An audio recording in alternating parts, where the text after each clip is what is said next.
घरात 2 चुक्या आहेत. म्हणला महाराज 2 कोड घातल्यात. म्हणलं तरीही 2 चुक्या आहेत. म्हणला कोणत्या? म्हणलं एक ना एक दिवस हे घर पडल, अतिवृष्टीत पडल, भूकंपात पडल, मर्यादा संपल्यावर पडल, पण पडल ना. आणि म्हणला दुसरी, म्हणलं एक ना एक दिवस याच घरातली लोक तुला याच घरातनं बाहेर काढतील. म्हणला ते कसं काय? आता म्हणलं मेल्यावर काय बंगल्या सकाळ जळतील का काय? प्रपंच ओसरो चित्त तुझे पायी मुरो, ऐसे करिगा पांडुरंगा, शुद्ध रंग भावे रंगा. पुरे पुरे आता, पुरे पुरे आता नको तुझे याची सत्ता, ऐसे करिगा पांडुरंगा, शुद्ध रंग भावे रंगा. लटिके ते फेडा, लटिके ते फेडा तुका मने जाय पिडा, ऐसे करिगा पांडुरंगा, शुद्ध रंग भावे रंगा. विठाल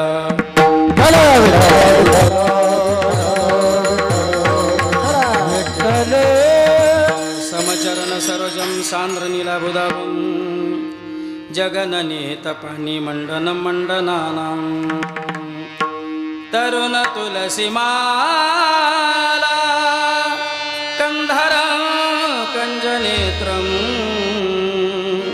सदय धवलहासं विठ्ठलं चिंतयामि.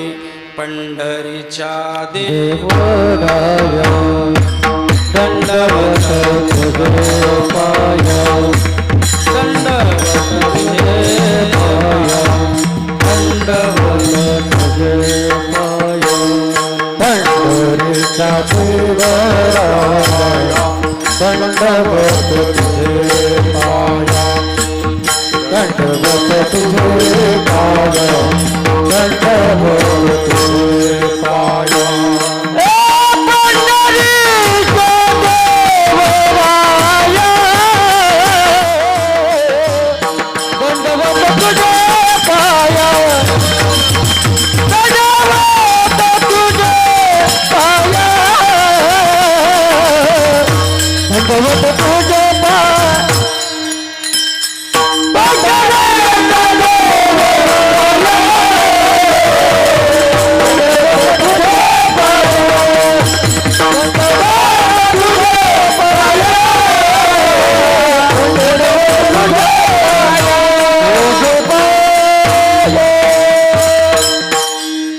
पांडुरंगा करू प्रथम नमन, दुसरे चरण संताचिया. त्यांच्या कृपादानी कथेचा विस्तारो, बाबाजी सद्गुरु दास तुका. नमो ज्ञानेश्वरा, नमो ज्ञानेश्वरा, निवृत्ती उदारा सोपान देवा. मुक्ताबाई नमो त्रिभुवन पावनी, अदत्रेय जननी देवाची. वसुदेव सुतं देवकंस चानूरमर्दनं, देवकी परमानंदं कृष्णं वंदे जगद्गुरु. नमो सद्गुरु तुकया ज्ञानदीपा,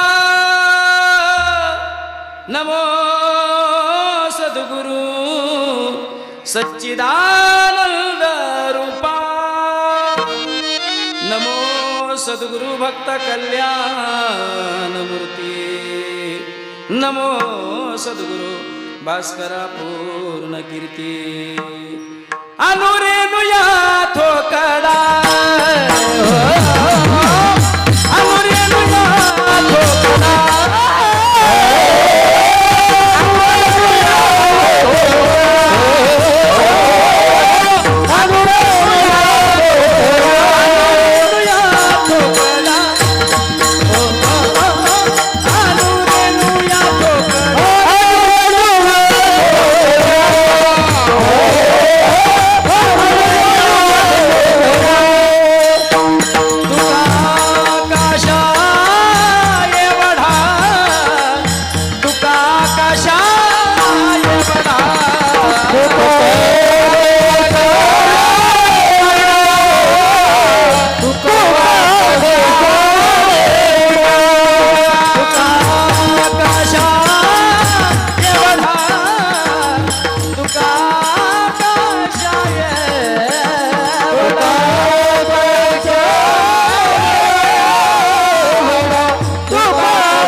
नि आठवे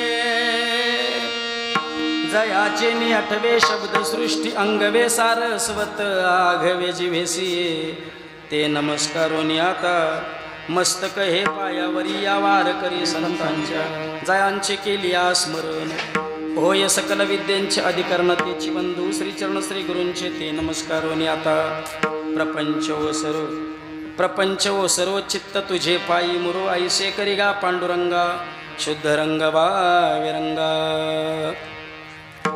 प्रस्तुत प्राप्त प्रसंगी कीर्तनरूपी सेवेकरिता निवडलेला अभंग विश्वमान्य विश्वभूषण विश्वाधिकार विश्वप्रिय चिन्मय स्वरूपासंग स्थित प्रज्ञ साधू मराठी मानावर अधिराज्य करणारे जगविख्यात महात्मा निवारकरी संप्रदायाच्या विशाल वटवृक्षाला लागलेले गोंडस फळ म्हणजे जगद्गुरु तुकाराम महाराज. या तुकाराम महाराजांचा चार चरणाचा मागणी प्रकरणातील अतिशय उत्कृष्ट अभंग सेवेकरिता निवडलेला आहे. विढाला अभंगाच्या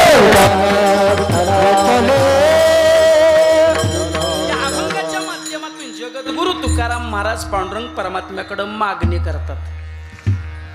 अभंगाचा भावार्थ करण्यापूर्वी अल्पसा परिहार. सालाबाद प्रमाणे याही वर्षी मोठ्या आनंदामध्ये उत्साहामध्ये सुरू असणारा अखंड हरिनाम सप्ताह ग्रंथ राजश्री ज्ञानेश्वरी पारायण 16 वर्ष 34 आणि या 34व्या वर्षातील आजच्या दिवसाचं हे कीर्तनरूपी पुष्प गुंफण्याची संधी मज पामर असे दिली. याबद्दल प्रथमतः मी समस्त ग्रामस्थ पारायण मंडळाचा आभार आहे. त्यांच्या नियोजनातून इथे येण्याचा योग आला आणि त्यांच्यामुळे तुम्हा संत मायबापाच्या दर्शनाचा योग आला. संगीतरत्न संगीत अलंकार गायनाचार्य हरिभक्तीपरायण आमचे संजय महाराज महाराजांच्या दर्शनाचा योग आला. संगीतरत्न संगीत अलंकार गायनाचार्य हरिभक्तीपरायण आमचे पंकज महाराज महाराजांच्या दर्शनाचा योग आला. संगीतरत्न संगीत अलंकार गायनाचार्य हरिभक्तीपरायण आमचे बजरंग बाबांच्या दर्शनाचा योग आला. मृदंग सम्राट मृदंगरत्न मृदंग अलंकार हरिभक्तीपरायण योगीजी महाराज सुतार महाराजांच्या दर्शनाचा योग आला. मृदंग सम्राट मृदंगरत्न मृदंग अलंकार हरिभक्तीपरायण आमचे विजयजी महाराज महाराजांच्या दर्शनाचा योग आला. हार्मोनियम करता आदरणीय पूजनीय परमसिद्धी आमच्या आप्पांच्या दर्शनाचा योग आला. आमचे एकनाथ महाराज आदी सर्व जरंडेश्वर बाल हरिपाठ मंडळ आदरणीय आमच्या अण्णांच्या दर्शनाचा योग आला. आदी सर्व गुणीजन टाळकरी मंडळी आणि तुम्हा संत मायबापाच्या दर्शनाचा योग आला. विठ्ठल गेले 6 दिवस असणारा हा नामयज्ञ सोहळा प्रेमयुक्त भक्ती सोहळा. या ज्ञान यज्ञामध्ये या प्रेमयुक्त भक्ती सोहळ्यामध्ये आज मला येण्याचा योग आलेला आहे. माझ्या अल्पमतीनुसार या ज्ञान यज्ञामध्ये शब्दरूपी आहुती टाकण्याचा मी प्रयास करणार आहे. खरं तर देव समान टाळकरी आहेत, गंधर्वासारखे गाणारे आहेत, चंद्रसूर्यासारखे पकवायचे आहेत, परीक्षितीसारखे ऐकणारे आहेत. सांगणारा शुकाचार्य ना एवढीच कमतरता आहे. विठ्ठल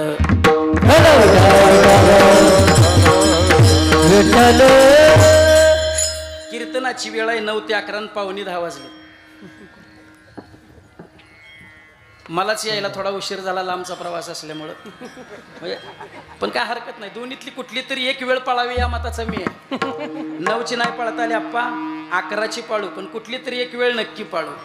परवा आमच्या शेतामध्ये काम करायचं होतं. मी का कामगाराच्या घरी गेलो. उद्या म्हणलं आमच्या शेतामध्ये काम करायला याल का? तो म्हणला महाराज येतो की, पण म्हणला माझी एक अट आहे. म्हणलं काय? म्हणला 500 रुपये रोज घेणार. म्हणलं दिले 500 रुपये, पण म्हणलं माझी पण एक अट आहे. तो म्हणला काय? म्हणलं 9ला कामावर यायचं आणि सुट्टी 5:30ला करायची. म्हणला चालतंय की. दुसऱ्या दिवशी 9ला कामावर यायची बोली होती. 10 वाजले तरी कामावर आलं नाही. 10:30ला कामावर आलं. म्हणलं गाड्या बोली होती 9ची, 10:30ला आलायस. म्हणलं आलायस ना, लाग उद्योगाला. दिवसभर उद्योग सुरू झाला. सुट्टीची बोली होती 5:30ला, हे 4:30लाच घराकडे निघालं. म्हणलं गाड्या बोली होती 5:30ची, तू 4:30लाच घरी निघाला. ते म्हणलं महाराज येताना उशीर झालाय, जाताना कशाला करू? तसं मला तुमच्या समोर यायला झालंय उशीर, जायला कशाला करू? फक्त 1 तासाकरता 1.25 तासाकरता मला मंडपातला समाज जिवंत अपेक्षित आहे. बरं, कारण अध्यक्ष मी कीर्तनाचे 2 प्रकार ठेवले. त्यातला पहिला प्रकार असा ठेवलाय, 2 तास कीर्तन करत असताना जर लोकांचे चेहरे आनंद दिसले, टवटवी दिसले, फ्रेश दिसले, रिस्पेक्टिव्ह दिसले, तर 2 तासाचे तिथं 2.5 तास कीर्तन करायचं. तेवढ्याच पाकिटात. त्याची लई काळजी. दुसरा प्रकार असा ठेवला आहे, 2 तास कीर्तन करत असताना जर लोकांचे चेहरे अपसेट दिसले, पेंगाळलेले दिसले, तर फुलं घ्यावीत, गुलाल घ्यावा, श्रद्धांजली व्हावं, निघून जावं. आता कुठल्या पद्धतीने आजचं कीर्तन करायचं हे तुम्ही ठरवायचे. कारण माझ्या गावावरून येऊन मी तुमच्या गावामध्ये उभा आहे, बरोबर ना? चिंचनेरवरून येऊन मी तुमच्या गावामध्ये उभा आहे. एकदा का उभं राहिलं ना, एकतर निवडून यावं, पडलेलं फार वाईट. पण मला वाटत नाही मी 2 तास पडीन, कारण माझ्याबरोबर काही कॅबिनेट मंत्री आहेत, काही राज्यमंत्री आहेत, काही अपक्ष आहेत, त्यांनाही मला घेऊन चालायचे. काहींचा आतून पाठिंबा आहे, काहींचा बाहेरून पाठिंबा आहे. 2 तास या सरकारचा त्रास तुम्हाला सहन करावा लागणार आहे. विढाला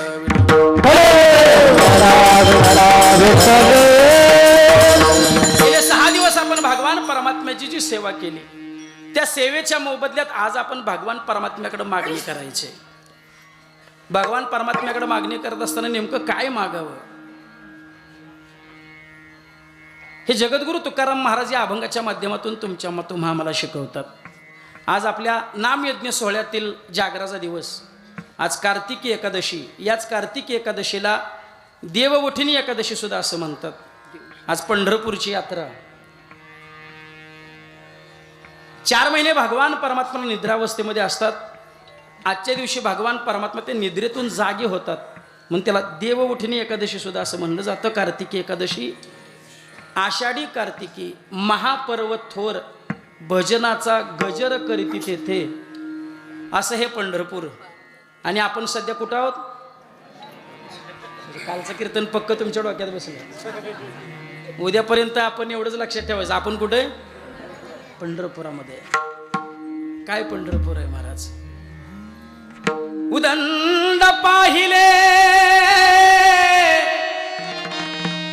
उदंड ऐकिले, उदंड वर्णिले क्षेत्र महिमे,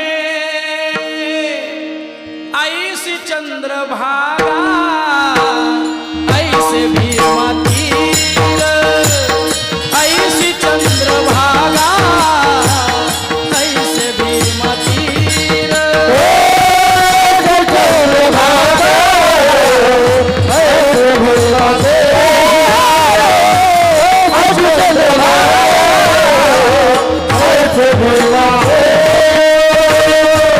ऐसी चंद्रभागा, ऐसे भीमातीर, ऐसी चंद्रभागा, ऐसे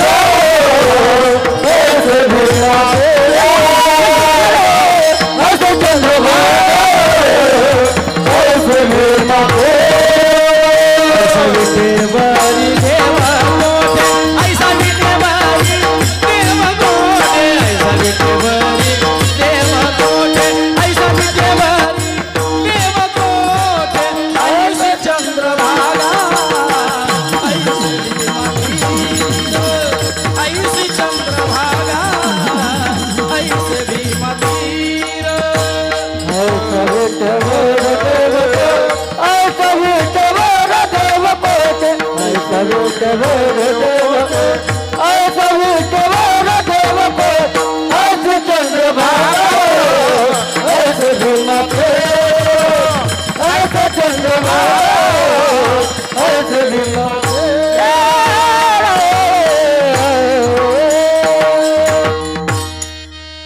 चतुरा तो शिरोमणी, गुण लावण्याची खाणी, मुकुट सकळा मनी, धन्य तुझी विठोबा. जगद्गुरु शंकराचार्य चंद्रभागेच्या वाहत्या प्रवाहामध्ये उभे राहतात. आणि जगद्गुरु शंकराचार्य चंद्रभागेच्या वाहत्या प्रवाहामध्ये उभे राहिल्यानंतर पांडुरंग परमात्म्याची तेजोमय मूर्ती त्यांच्या दृष्टीस पडली. आणि पांडुरंग परमात्म्याची तेजोमय मूर्ती जगद्गुरु शंकराचार्यांच्या मुखातून शब्दप्रयोग घेऊन बाहेर पडली. तडिद्वाससं नीलमेघाव भासं, रमा मंदिरं सुंदरं चित्प्रकाशं, वरं त्विष्टिकाया समन्यस्तपादं, परब्रह्मलिंगं भज पांडुरंगं. त्या पांडुरंग परमात्म्याचे आपण पायिक आहोत. खऱ्या अर्थानं तुमच्या आमच्या दृष्टिकोनातून 2 भाग्याच्या गोष्टी आहेत. 1 नंबर भाग्य, कोरोना सारख्या महाभयंकर रोगातून सुद्धा, त्या काळातून सुद्धा आपण वाचलो आणि आजपर्यंत जिवंत राहिलो, हे आपलं पहिलं भाग्य. बरे झाले आजीवरी नाही पडिलो मृत्यूची आहारी वाचून आलो येथवरी उरले ते हरी तुम्हा समर्पण. कोरोनासारख्या महाभयंकर रोगामध्ये गुणवंताला बलवंताला धनवंताला सुद्धा जावं लागलं, पण तुम्ही आम्ही आपलं भाग्य अशा महाभयंकर रोगातून सुद्धा आपण वाचलो आणि इथपर्यंत जिवंत आलो. खरं तर कोरोना आपल्याला बरंच काही शिकवून गेला. कोरोना आपल्याला खरं आपल्यावर अंतःकरणापासून कोण प्रेम करू शकतं, कोण प्रेम करेल, आपली आप्तेष्ट आपले नातेवाईक आपल्यावर किती प्रेम करतात याचं जिवंत उदाहरण सगळ्यांना तुम्ही आम्हाला आपल्या दृष्टीस आणून दिलं की कोण कोणावर किती प्रेम करू शकतं. हो, प्रभू रामचंद्रांना 14 वर्षाचा वनवास घडला, तर 14 वर्ष प्रभू रामचंद्र बरोबर सीतामाईंना जावं लागलं आणि सीतामाई गेल्या आनंदाने स्वीकार केला. पण 14 दिवसाचा क्वारंटाईन अलीकडच्या आपल्या सीतामाईला परवडला नाही. ही अवस्था होती कोरोनामध्ये. आणि दुसरं आपलं भाग्य, धन्य आम्ही जन्मा आलो दास विठोबाचे झालो. आपण त्या पांडुरंग परमात्म्याचे दास झालोय, आपलं 2 नंबरचं भाग्य. जगाचं अवलोकन करत असताना कधी कधी स्वतःचंही अवलोकन मनुष्याला करता आलं पाहिजे. आपण नेमकं कोणत्या पंथाचे पायिक आहोत. पंथ अनादि असावा, पंथाला अनुभवी संतांची परंपरा असावी, संताला तीर्थक्षेत्र असावं, संताला फल असावं, संताला पंथाला मंत्र असावा, पंथाला फल असावं. वारकरी संप्रदाय अनादि आहे. वेदमार्गी मुनी गेले त्याची मार्गी चालिलो. वारकरी संप्रदाय, या वारकरी संप्रदायामध्ये अनेक अनुभवी संतांनी अवतार घेतला. यादी सांगायला गेलं तर तुकिता तुला नेसी ब्रह्म तुकासे आले. साक्षात परब्रह्म तुकोबरांच्या रूपानं या वारकरी संप्रदायामध्ये अवतारला आले. ज्ञानोबराय कोणी दुसरे तिसरे नाहीत. महाविष्णूचा अवतार सखा माझा ज्ञानेश्वर. नाथ महाराज म्हणजे दुसरे तिसरे कोणी नाहीत. भानुदासाचे कुळी महाविष्णूचा अवतार. अशी अनुभवी संतांची परंपरा या वारकरी संप्रदायाला लाभली. या वारकरी संप्रदायाचं तीर्थक्षेत्र म्हणाल तर आळंदी, देहू, पैठण, त्र्यंबकेश्वर, त्यात बाप पंढरी. आता बाप पंढरी का म्हटलं? काल तुम्ही ऐकलं पंढरीचं महात्म्य. काल ऐकलं ना तुम्ही पंढरीचं महात्म्य. जी पाप कुठेच गेल्यानंतर धुतली जात नाहीत, अशी असणारी पाप सुद्धा नुसतं मुखाने पंढरी पंढरी म्हटल्यानंतर निघून जातात. अवघे जेने पाप नाशे ते हे असे पंढरी. ते हे असे पंढरी गात जागा गात जागा गात जागा गात जागा. या वारकरी संप्रदायाचा मंत्र म्हणाल तर मंत्र दिला रामकृष्ण हरी. आणि या वारकरी संप्रदायाचं फल म्हणाल तर ज्या दिवशी मनुष्य वारकरी होतो त्याच दिवशी तो मोक्षाचा अधिकारी होतो. पंढरीचे वारकरी ते अधिकारी मोक्षाचे, ते अधिकारी मोक्षाचे, ते अधिकारी मोक्षाचे. पंढरीचे वारकरी ते अधिकारी मोक्षाचे, ते अधिकारी मोक्षाचे, ते अधिकारी मोक्षाचे.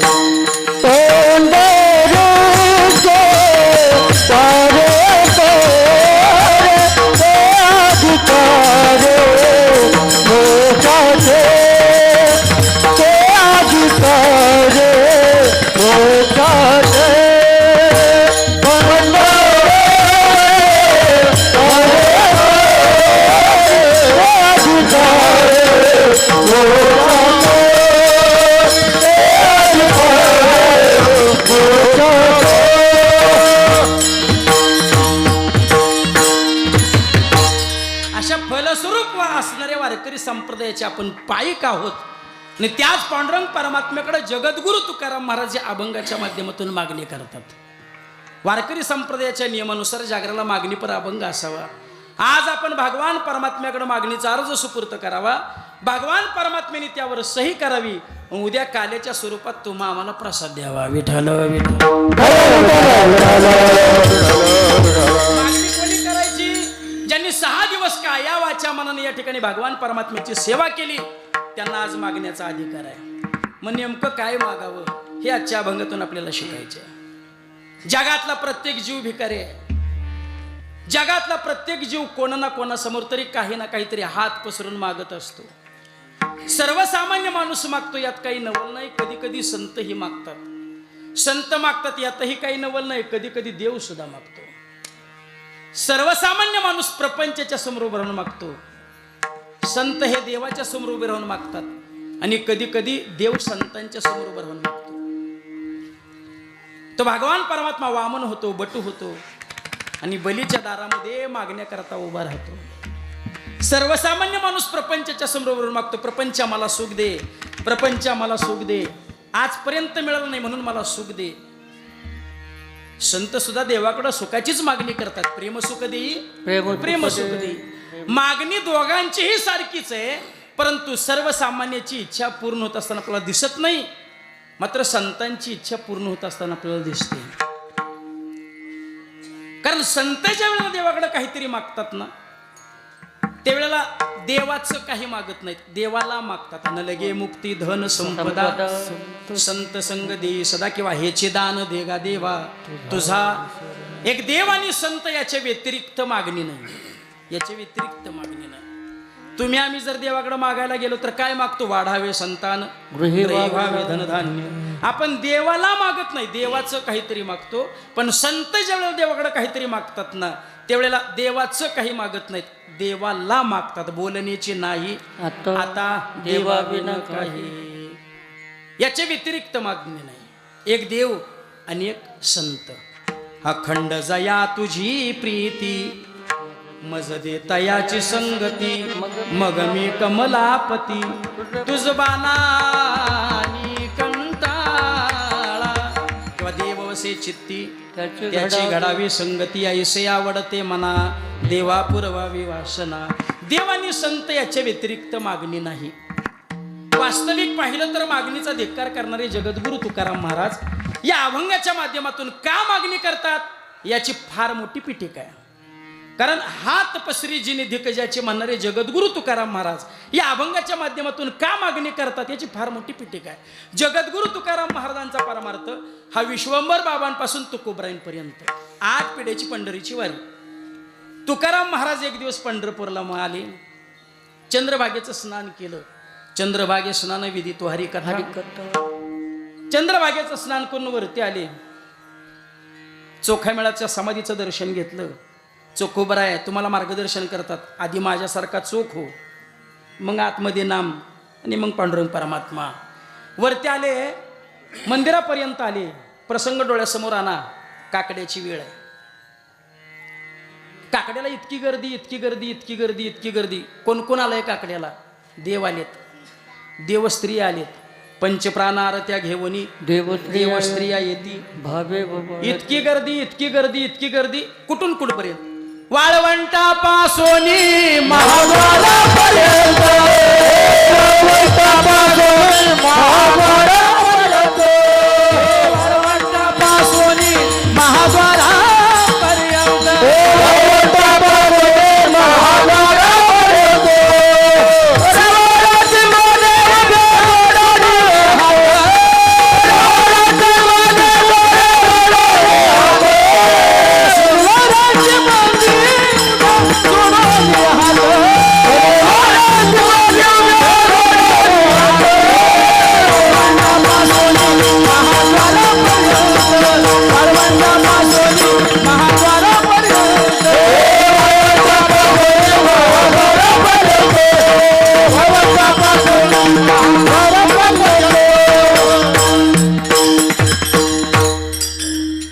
वाळवंटापासून महाद्वारापर्यंत गर्दी. कोण कोण आले?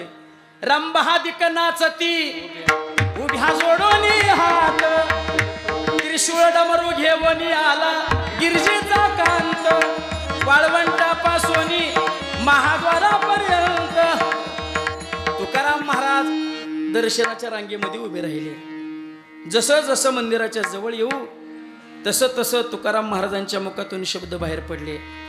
सुंदर ते ध्यान उभे विठीवरी करकटेवरी.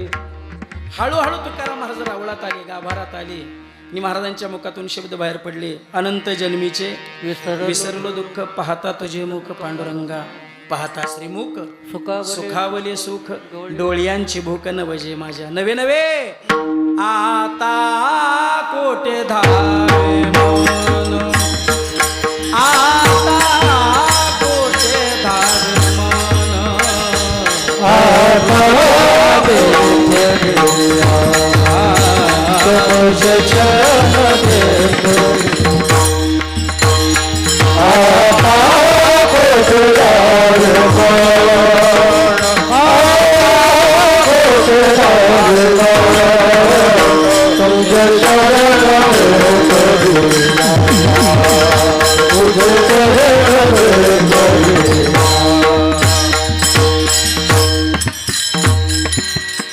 तुझं पाहता सामोरी दृष्टीनं फिरे माघारी, आता दृष्टी पुढे ऐसाची तू राहे, जो मी तुझं पाहे पांडुरंगा.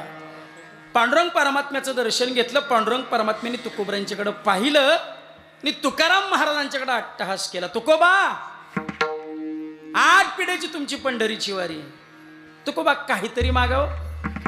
डोक्यावरून भक्तीचं ओझं कमीत कमी खांद्यावरती आणा, तुकोबा काहीतरी मागा. महाराज म्हणायचे, देवा तुझ्याकडून काहीतरी मागून घ्यावं, ही आमची परंपरा नाही. माझ्या वडिलांचे तुझे चरण सेवा पांडुरंग, तुझे चरण सेवा पांडुरंग. माझा वडिलांचे मेरा सेवा देवा, तुझे चरण सेवा पांडुरंग, तुझे चरण सेवा पांडुरंग. काही मागणे मानुषीत वडिलांची रीत झाले गो, वडिलांची रीत झाले.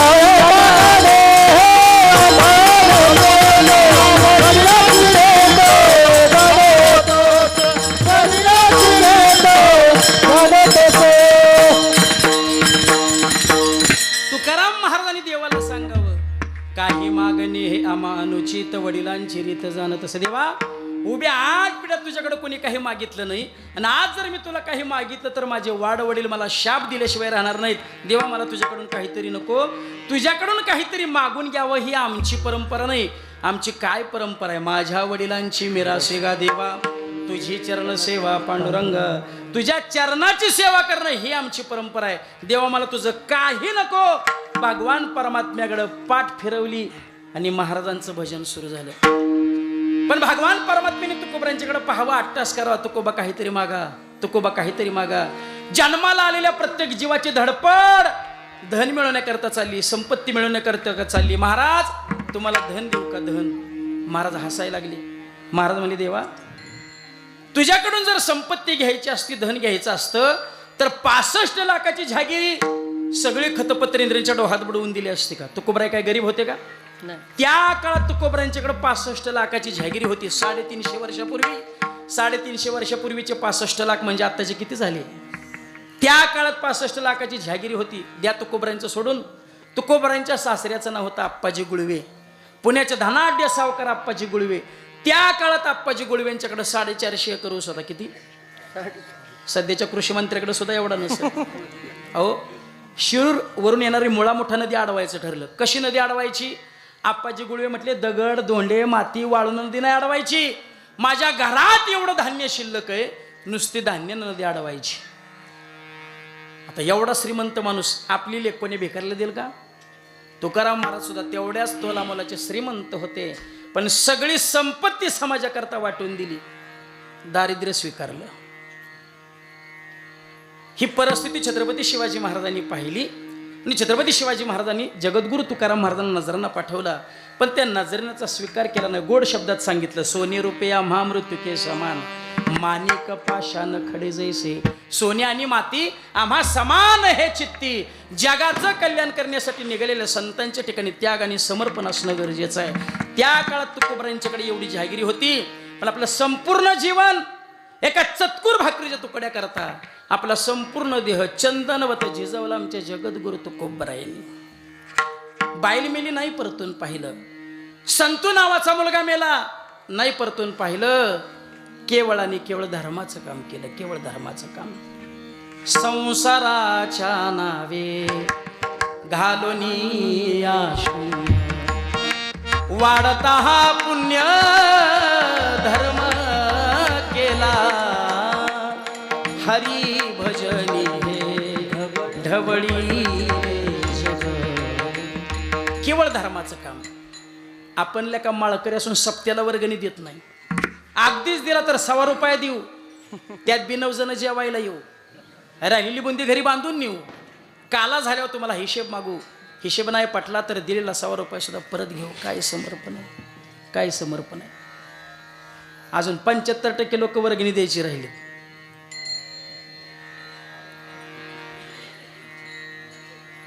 आपण नुसतं सांगतो आम्ही ज्ञानोबा तुकोबरायची लेकरं आहोत. आपण ज्ञानोबा तुकोबरायांची लेकरं आहोत. तुकाराम महाराजांनी आपलं संपूर्ण जीवन धर्माकरता संप्रदायाकरता खर्च घातलं. त्या संप्रदायाकरता आपण ₹1000 पावती फाडू शकत नाही. विढाल विढाल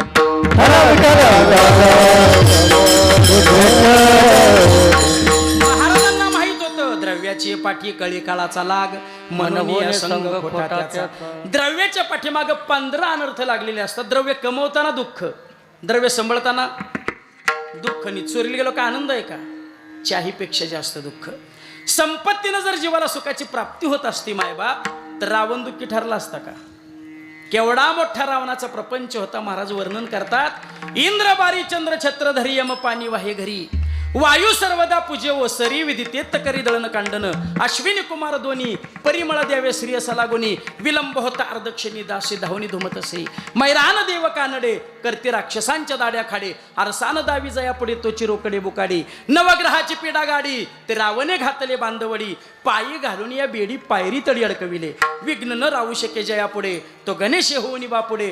गाडवाचे कळव गाडी चहूकडे ओढत असे. विधिनिषेध रावणाच्या घरी दळण कांडण करण्याचं काम करत होता. वायू देवता झाडून लोटून करत होती. वरुण देवता साडा टाकण्याचं काम करत होता. इंद्र छत्र धरून उभा होता. यम पाणी वाहण्याचं काम करत होता. नवग्रहाच्या पायऱ्याकडून रावण सिंहासनावर चढत होता. ज्या खंडोबाची आपण पूजा करतो तो खंडोबा दाढी करण्याचं काम करत होता. ज्या गणपतीची आपण आरती करतो तो गणपती गाडवं ओढण्याचं काम करत होता. शुद्ध कांचनांची 7 घरं होती. कोटी घरं काशा आणि तांब्याची होती. 80,000 बायका एकट्या रावणाच्या होत्या. सुनील महाराज मंदिर रावणाची कोण? कोण?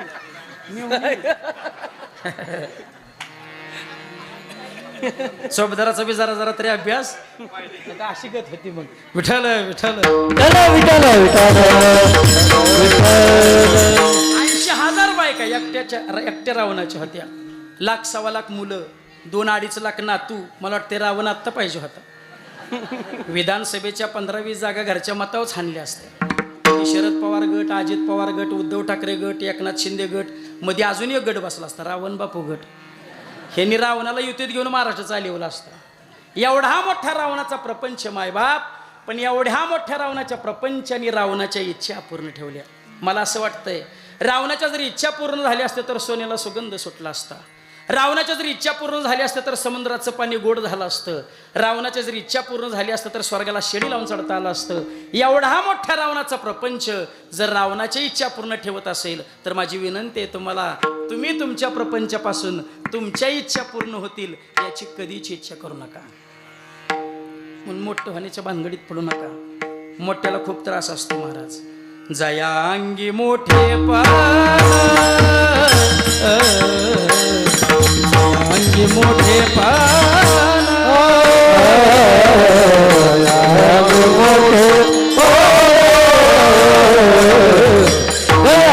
मोठे दया कठीण दया कठीण देवा लहानपण दे गा देवा दया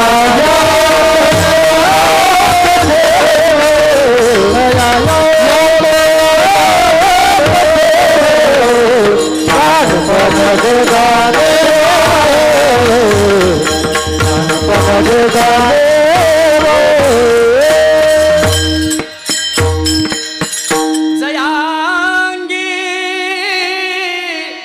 मोठेपण तया यातना कठीण ऐरावत रत्न थोर त्यासी अंकुशाचा मार म्हणून महाराज सांगतात लहानपण देगा देवा देवा म्हणून मोठं होण्याच्या भानगडीत पडू नका. देवाला सुद्धा मोठा होऊन आलेला व्यक्ती आवडत नाही. काय ज्ञानोबराय सांगतात म्हणून थोरपण पराची सांडीजे व्युत्पत्ती आघवी विसरीजे जे जगा धाकुटे होई जे ते जवळ एक माझ्या लहान होण्याचा प्रयत्न करा. पैसवाल्याला झोप लागत नाही, पैसवाल्याला भूक लागत नाही. पैसेवाल्यानं गरिबीतल्या झोपेतला फरक सांगतो तुम्हाला. पैसेवाला अगोदर हंतरून टाकतं मग झोपतं, गरीबाचं तसं नाही. गरीब अगोदर झोपतं आणि मग हंतरून टाकतं. पैसेवाला 9 वाजता हंतरून टाकतं. 10 वाजले 11 वाजले 12 वाजले तरी त्याला झोप लागत नाही. 1 वाजता उठतं, एखादी झोपीची गुळी खातं मग झोपतं. गरीबाचं तसं नाही. गरीब दिवसभर शेतामध्ये काबाड कष्ट करतं, मरतं. घरी आल्यानंतर 2-3 भाकरीचा मुडदा पडतं. अर्धा भात खाऊन नाही झालं तर ती ताटावर डोलायला लागतं. बिचारी त्याची बायको तिथं ढकलून देते, म्हणती हो आडवा आता सकाळ होईपर्यंत काळजी नाही. त्याला सकाळच जाग येते. कधी जळतीची बायको सुरुवात करते, उठा पांडुरंगाता दर्शन द्या सकळा. उदारी मागणारांचा मेळा अंगणी दाटला. उदारी मागणाराची रांग दारामोर लागते ना तेव्हा त्याला कळतंय उजाडले वाटतं. एक वाक्य लक्ष देऊन आहे, धन दौलत अमिरी रातभर सोने नहीं देती. धन दौलत अमीरी रातभर सोनी नहीं देती और गरीबी में ऐसी नींद आती है जो सुबह उठने नहीं देती. विठल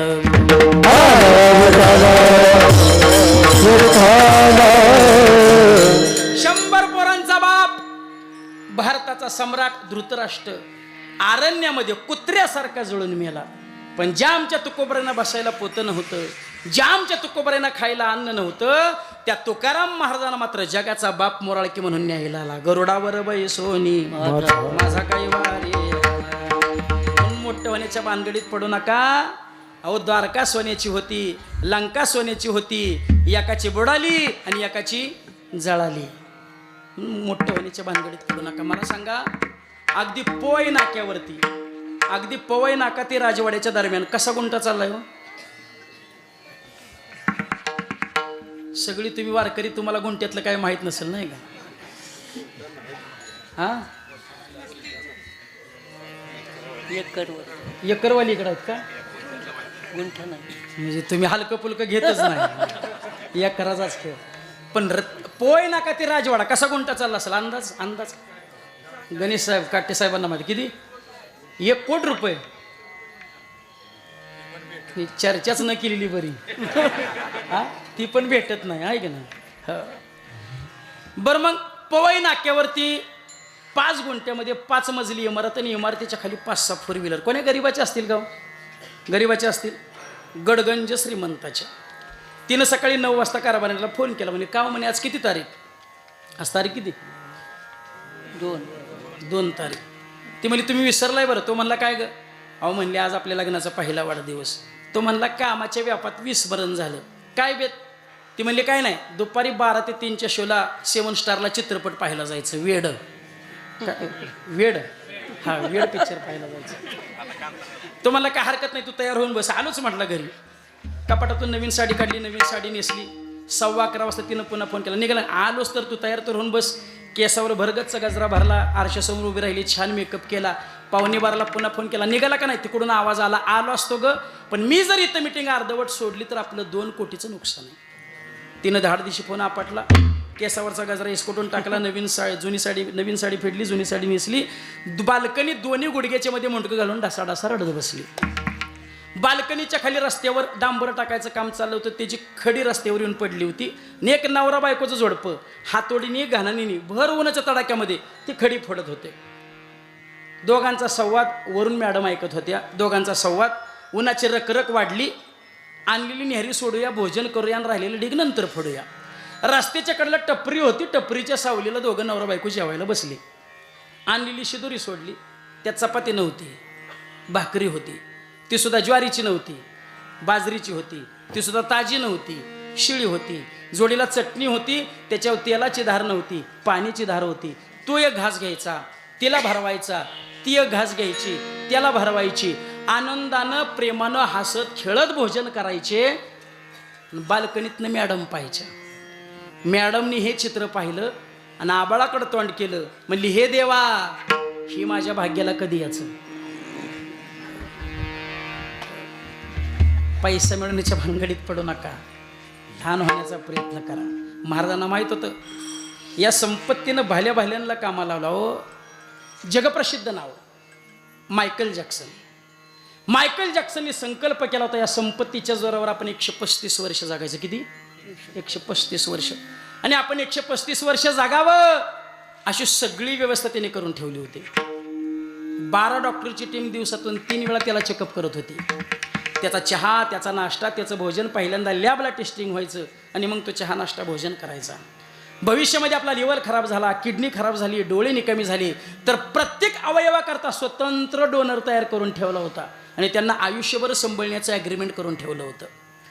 135 वर्ष जगण्याची सगळी व्यवस्था करून ठेवणारा मायकल जॅक्सन वयाच्या फक्त 48व्या वर्षी मिळाला. का? साथ देती नहीं वो किसी का, क्या भरोसा है इस जिंदगी.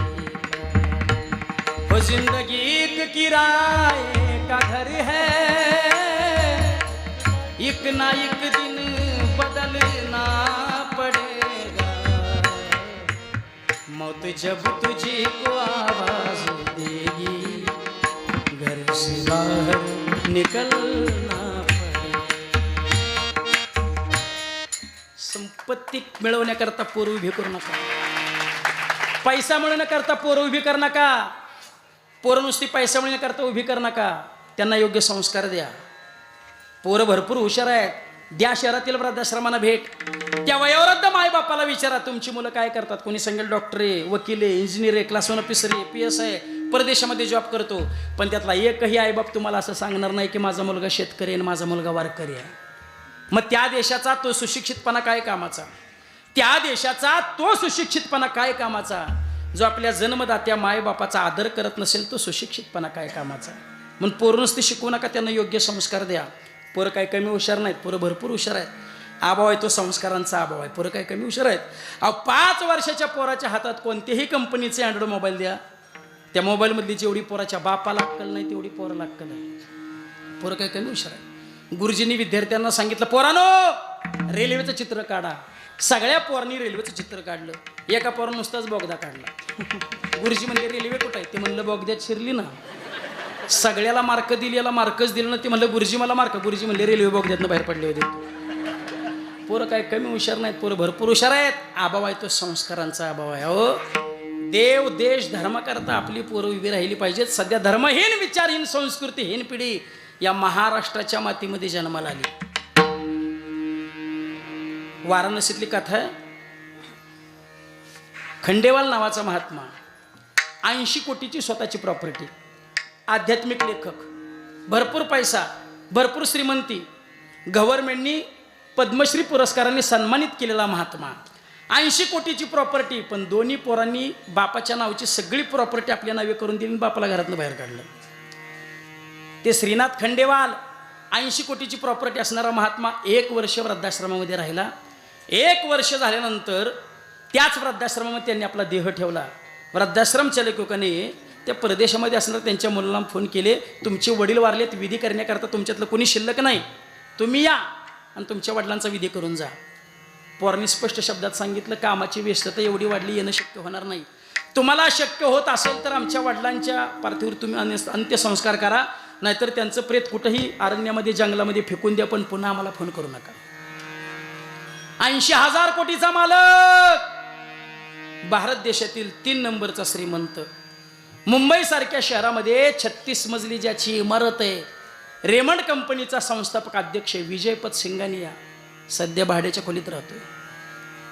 मुलाखत देताना सांगितलं भरपूर पैसा कमवला, भरपूर संपत्ती कमवली, पण पोरावर संस्कार करायला वेळ मिळाला नाही.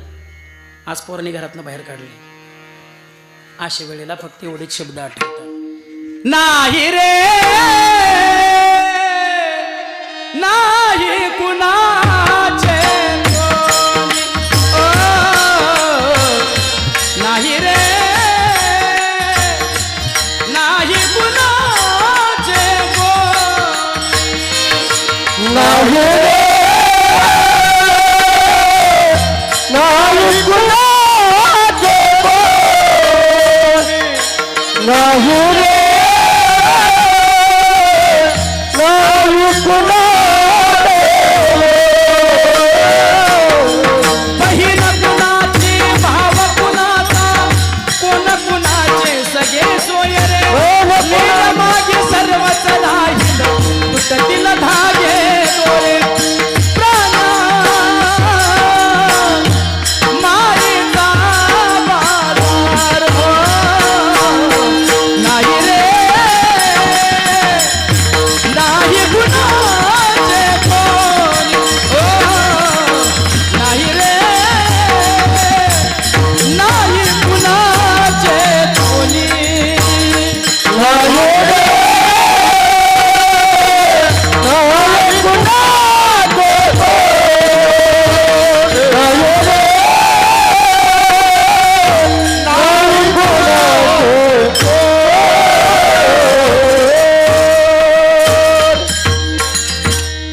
तुमच्यावर सुद्धा असं म्हणायची वेळ येईल, मी तुझ्यासाठी जीवन जाळले रे बाळा, तुने नाही पाणी पाजले, मेल्यावरती रडतो कशाला, उगीच ताण नको देऊ घशाला, मेल्यावरती रडतो कशाला, उगीच ताण नको देऊ घशाला, नको दिखावा दाबू जगाला, खरंचला नाही कधी रुपया बुधाला, मी तुला पाहून पान सोडले रे बाळा, तुने नाही पाणी पाजले, मी तुझ्यासाठी जीवन जाळले रे बाबा, तुने नाही पाणी पाजले. असं म्हणायचे तुमच्यावर येऊ शकते. म्हणून पोरं नुसती सुशिक्षित करू नका, त्यांना योग्य संस्कार द्या. आणि मुलांवर योग्य संस्कार व्हावे असं वाटत असेल ना, तर आई वडिलांनी मुलांच्या समोर स्वच्छ जीवन जगलं पाहिजे, स्वच्छ जीवन जगलं पाहिजे. बापच दारू पेत असेल तर पोरगं का गुटखा खाणार नाही, बापच वरातीत नातच असेल तर पोरगं का ऑर्केस्ट्रामोर नाचणार. आई वडिलांनी मुलांच्या समोर स्वच्छ जीवन जगलं पाहिजे. आणि सर्वात संस्कार देण्याची जास्त जबाबदारी कोणाची असेल तर ती महिला वर्गाची जबाबदारी आहे. का तर नारी नारी मत कर यारो, नारी रत्न की खान, नारी से ही पैदा हुए प्रल्हाद भीष्म हनुमान. म्हणून मुली जन्माला आल्या पाहिजेत. मुली जिच्या हाती दोरी तीच जगाचे उद्धारी, जिच्या हाती दोरी तीच जगाचे उद्धारी. या महाराष्ट्राच्या मातीमध्ये 3 माता जन्माला आल्या. 16व्या शतकामध्ये राष्ट्रमाता राजमाता जिजाऊ साहेब, 17व्या शतकामध्ये अहिल्याबाई होळकर, 18व्या शतकामध्ये सावित्री देवी फुले. या 3 मातांनी हा महाराष्ट्र घडवला, हा महाराष्ट्र सजवला. या महाराष्ट्राला दिशा आणि दशा देण्याचं काम या 3 मातांनी केलं. म्हणून मुलांवर योग्य संस्कार देण्याची खरी जबाबदारी. माणसं म्हणतात राजे पुन्हा जन्माला या, राजा पुन्हा जन्माला येण्याकरता पहिल्या राजमाता जिजाऊ साहेब जन्माला आले पाहिजेत ना. 16व्या शतकामध्ये छत्रपती शिवाजी महाराज जन्माला आले.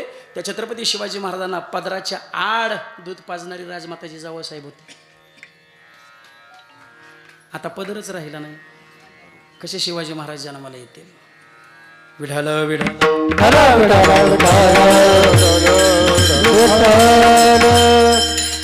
धन आपल्या भाग्याचं लक्षण आहे. महाराज म्हणले देवा तुझं धन घेऊन काय करू.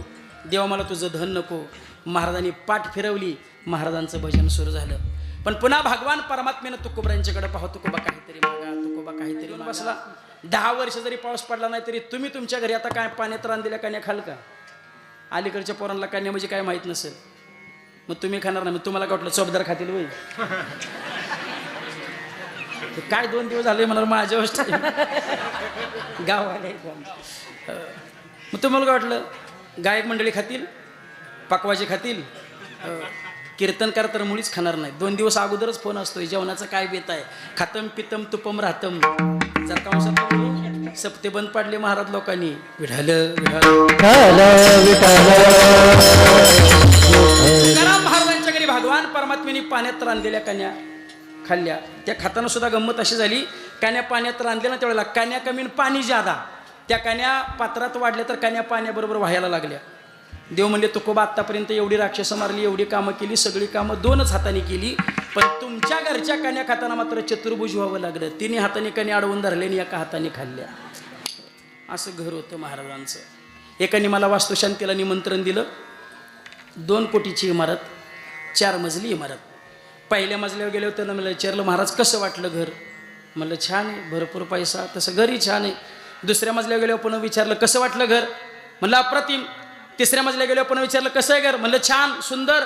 चौथ्या मजल्यावर गेल्यावर अजून विचारलं कसं आहे घर. आता म्हणलं छान सुंदर अप्रतिम. अजून काय सांगावं. त्याला म्हणलं बाबा घरात 2 चुक्या आहेत.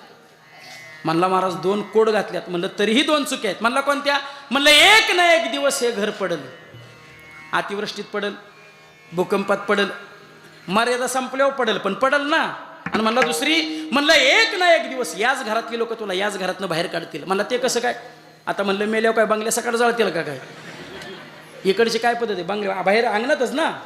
आयुष्यभर जर रेमडचे कपडे घातली तरी जाताना 5 बाय 5 मीटरचं पांढरं फडकं आपल्या अंगावर. 2 उंदीर एकमेकांचे मित्र असतात. एक उंदीर चांगलं खाऊन पिऊन दणदणीत असते, एक उंदीर पार वाळून गेलेलं असते. दोघांची भेट झाली. काय म्हणला तुझ्या मालकाच्या घरी खायला आहे का नाही. पार वाळून गेलाच गाड्या. चल माझ्या मालकाच्या घरी भरपूर खायला. जायला नाही पाहिजे होतं पण तयार झाली जायला.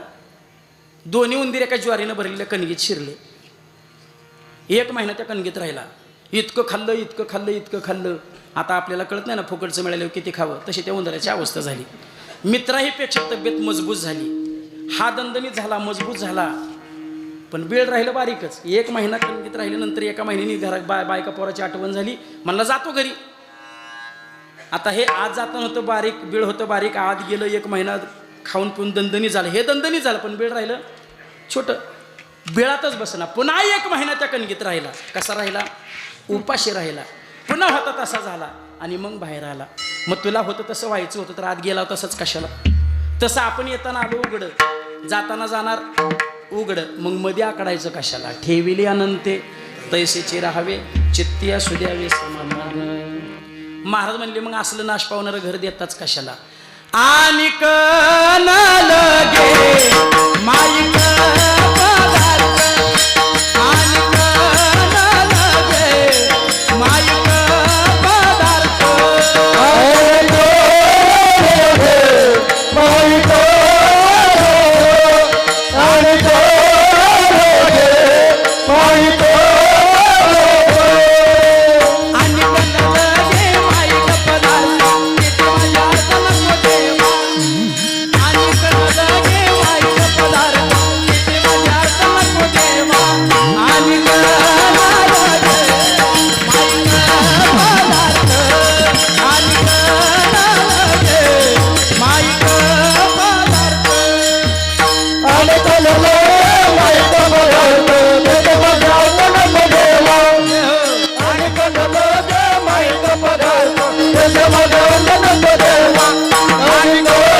माईक माईके दुःखाची जनिती नाही आदी अंती अवसानी. देवा मला तुझं घर नको. भगवान परमात्मा तुकोबरांच्या चेहऱ्याकडे पाहावं. कसं मागण्याची आस पाहे मुखाकडे, चिंतिल्या रोकडे मनोरथ. तुकाराम महाराजांनी काहीतरी मागावं या अपेक्षेनं भगवान परमात्मा पाहतोय. तुकोबा सांगा ना तुम्हाला काय देऊ. महाराज म्हणतात देवा तुझं मला काही नको. त्या काळात तुकाराम महाराजांनी देवाकडून काहीतरी मागून घेतलं असतं तर आज आपण तुकाराम महाराजांचं भजन केलं नसतं. आपण खऱ्या अर्थानं भाग्यवान आहोत. या महाराष्ट्रामध्ये आपला जन्म झाला. साधू संतांच्या पदस्पर्शाने पावन आणि पुनीत झालेल्या या भूमीमध्ये आपला जन्म झाला. तोही आमच्या ज्ञानोबराय तुकोबरायांच्या नंतर झाला. आपण खऱ्या अर्थानं भाग्यवान आहोत. का? कारण अनेक देशामध्ये नद्या असतील, अनेक देशामध्ये पाणी असेल, पण गंगा यमुना सरस्वती मात्र याच देशामध्ये पाहायला मिळतात. अनेक देशामध्ये पर्वत असतील परंतु हिमालयासारखा उत्तुंग पर्वत याच मातीमध्ये पाहायला मिळतो. अनेक देशामध्ये वैराग्यवान पुरुष असतील पण आमच्या तुकोबरांसारखं वैराग्य, आमच्या ज्ञानोबरांसारखं ज्ञान, आमच्या स्वामी विवेकानंदांसारखं ज्ञान याच मातीत जन्माला आलं. अनेक देशामध्ये राजे असतील, अनेक देशामध्ये नेते असतील परंतु रयतेच्या डोईवरती सुखाचं छत्र धरण्याकरता स्वतःच्या आयुष्याचं रकदंत करणारे राजा शिवाजी याच मातीत जन्माला आले. आणि म्हणूनच या देशाचं कौतुक करत असताना सांगावंसं वाटतं, सारे जहां से अच्छा हिंदुस्ता हमारा सारे जहां से अच्छा. कारण हा देश हिंदू धर्माची माणसं, समर्पण करणारी माणसं, दानशूर माणसं, निर्लोभी माणसं नाहीत कुठं पाहायला मिळत, नाहीत कुठं पाहायला मिळत. एका परदेशी माणसाने मला प्रश्न केला, काय महाराज तुमच्या देशामध्ये काही लोक गोरे आहेत, काही लोक सावळे आहेत, काही लोक काळे आहेत. आमच्या देशामध्ये म्हटला आमच्या देशामध्ये सगळीच लोक गोरे आहेत, सगळीच लोक एका रंगाचे आहेत. मी म्हटलं बाबा घोड्यामध्ये अनेक रंग असतात, गाढवं मात्र एकाच रंगाचे असतात. एकाने असाही प्रश्न केला, काय महाराज तुमच्या महाराष्ट्रामध्ये स्टँडवर गेलं तरी भिकारी, थिएटरमध्ये गेलं तरी भिकारी, बाजारपेठेत गेलं तरी भिकारी, मंदिरात गेलं तरी भिकारी. मी म्हणलं बाबा भिकारी तिथंच असतात जिथं दाते असतात, जिथं दातेच नाही तिथं भिकाऱ्याचं काय काम आहे. कारण एक वाक्य लक्ष देऊन ऐका, चांगलं काम करण्यासाठी हात लागत नाहीत, चांगलं काम करण्यासाठी पाय लागत नाहीत, चांगलं काम करण्यासाठी डोळे लागत नाहीत, चांगलं काम करण्यासाठी शुद्ध अंतकरण लागतं.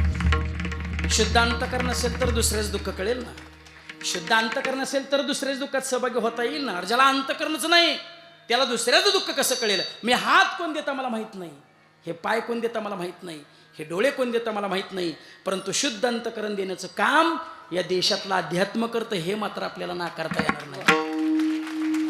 म्हणून मला नेहमी असं वाटतं, ज्या दिवशी या देशातला हिंदू धर्म संपेल ना, ज्या दिवशी या देशातली हिंदू संस्कृती संपेल ना, त्यावेळेला ते संकट या देशावरचं संकट नसेल, त्यावेळेला ते संकट या जगावरचं संकट असेल. कारण हिंदू धर्माची माणसं, समर्पण करणारी माणसं, निर्लोभी माणसं, दानशूर माणसं नाहीत कुठं पाहायला मिळत. काय समर्पण होतं आमच्या ज्ञानोबरायांचं. कोळ्या वयामध्ये पाठीवर लाथा खाल्ल्या, आज माऊलींचे पाय शिवण्याकरता लाखोंची गर्दी आहे. इंद्रायणीमध्ये कुणी स्नान करू दिलं नाही, आज माऊलींचं नाव घेऊन स्नान करण्याकरता लाखोंची गर्दी.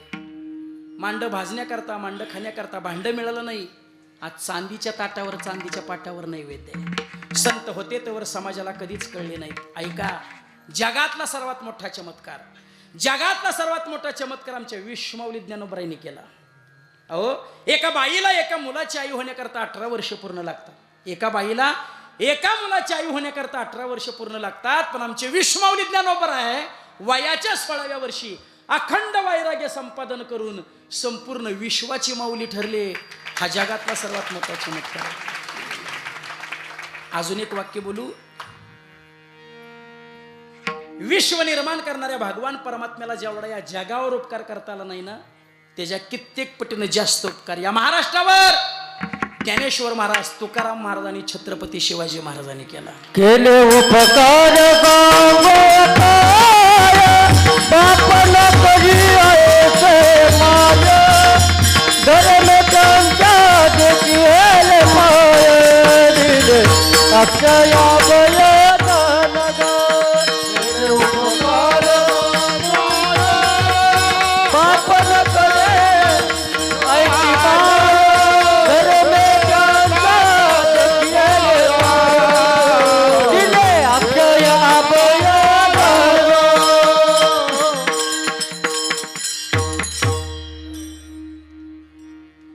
काही जगणं होतं आमच्या छत्रपती शिवाजी महाराजांचं. 2 तास शिवाजी महाराज सांगायची गरज नाही, एका वाक्यात छत्रपती शिवाजी महाराज सांगतो. फक्त एका वाक्यात मी जसं म्हणेल तसं माझ्या पाठीमागं म्हणायचं, छत्रपती शिवाजी महाराज की जय. केला ना खेळ. मी काय सांगितलं होतं, मी जसं म्हणल तसं माझ्या पाठीमागं माणूस तुम्ही खेळ केला ना, खेळ झाला नसता तर चमत्कार घडला असता. ही ताकद आमच्या राजांची आहे की ज्या राजांना जाऊन आज 350 वर्ष होत आली, पण आजही त्या छत्रपती शिवाजी महाराजांचं नाव घेतल्याबरोबर त्या छत्रपती शिवाजी महाराजांचा जय जयकार करा वाटतो. जीवन कसं जगावं, आमच्या छत्रपती शिवाजी महाराजांसारखं जगावं. जी लोक शेवटच्या श्वासापर्यंत फक्त आणि फक्त स्वतःसाठी जगतात ना, ते जिवंत असून मेल्यासारखे असतात. पण जी लोक शेवटच्या श्वासापर्यंत देव देश धर्माकरता जगतात, मेल्यानंतर सुद्धा कीर्तीच्या रूपाने ती जिवंत असतात. का म्हणे का मरण्याची सरे उत्तम चिवरी कीर्ती मागे. ऐका, महाराजांना पन्हाळगड सोडायचा होता. महाराजांना विशाळगडावर जाणं ही गोष्ट फार महत्वाची होती. 6 महिन्या अगोदर महाराजांनी अफजल खान फाडला होता आणि विजापूर संतप्त झालं होतं. संतप्त विजापुराने 42,000 सैन्य घेऊन सिद्धी जोहरला चढाई करून पाठवलं होतं. कुठला डावा खावा, कुठला गनिमिका वाखावा डोकं चालत नव्हतं. राजगडावर आईसाहेब चिंताक्रांत होत्या आणि आईसाहेबांच्या भेटी करता छत्रपती शिवाजी महाराजांच्या गुप्तहेर संघटनेचे अध्यक्ष बहिर्जी नाईक आले. बहिर्जी नाईक छत्रपती शिवाजी महाराजांच्या गुप्तहेर संघटनेचे अध्यक्ष.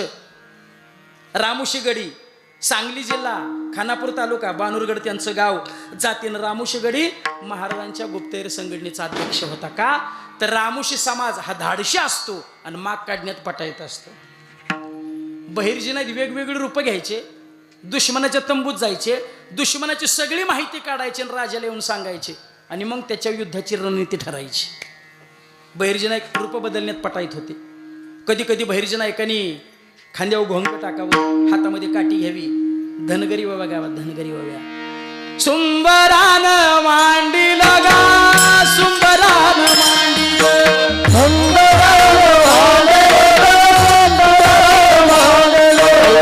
देवाच्या गायळला गा, देवाच्या गायळला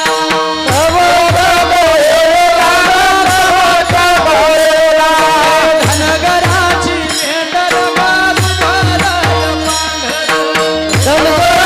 मेंढर गा, कधी कधी बहिर्जी नाईकांनी कवड्याची माळ गळ्यात घालावी, संबळ गळ्यात अडकावा आणि गोंधळ घालावा. गोंधळ गोंधळी गोंधळी आम्ही आंब्याचे गोंधळी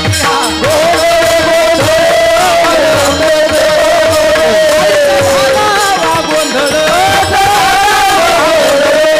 हरिनाम संभळ घाला जेऊ तुमच्या गोंधळाला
बहिर्जी नाईक गोंधळ घालायचे.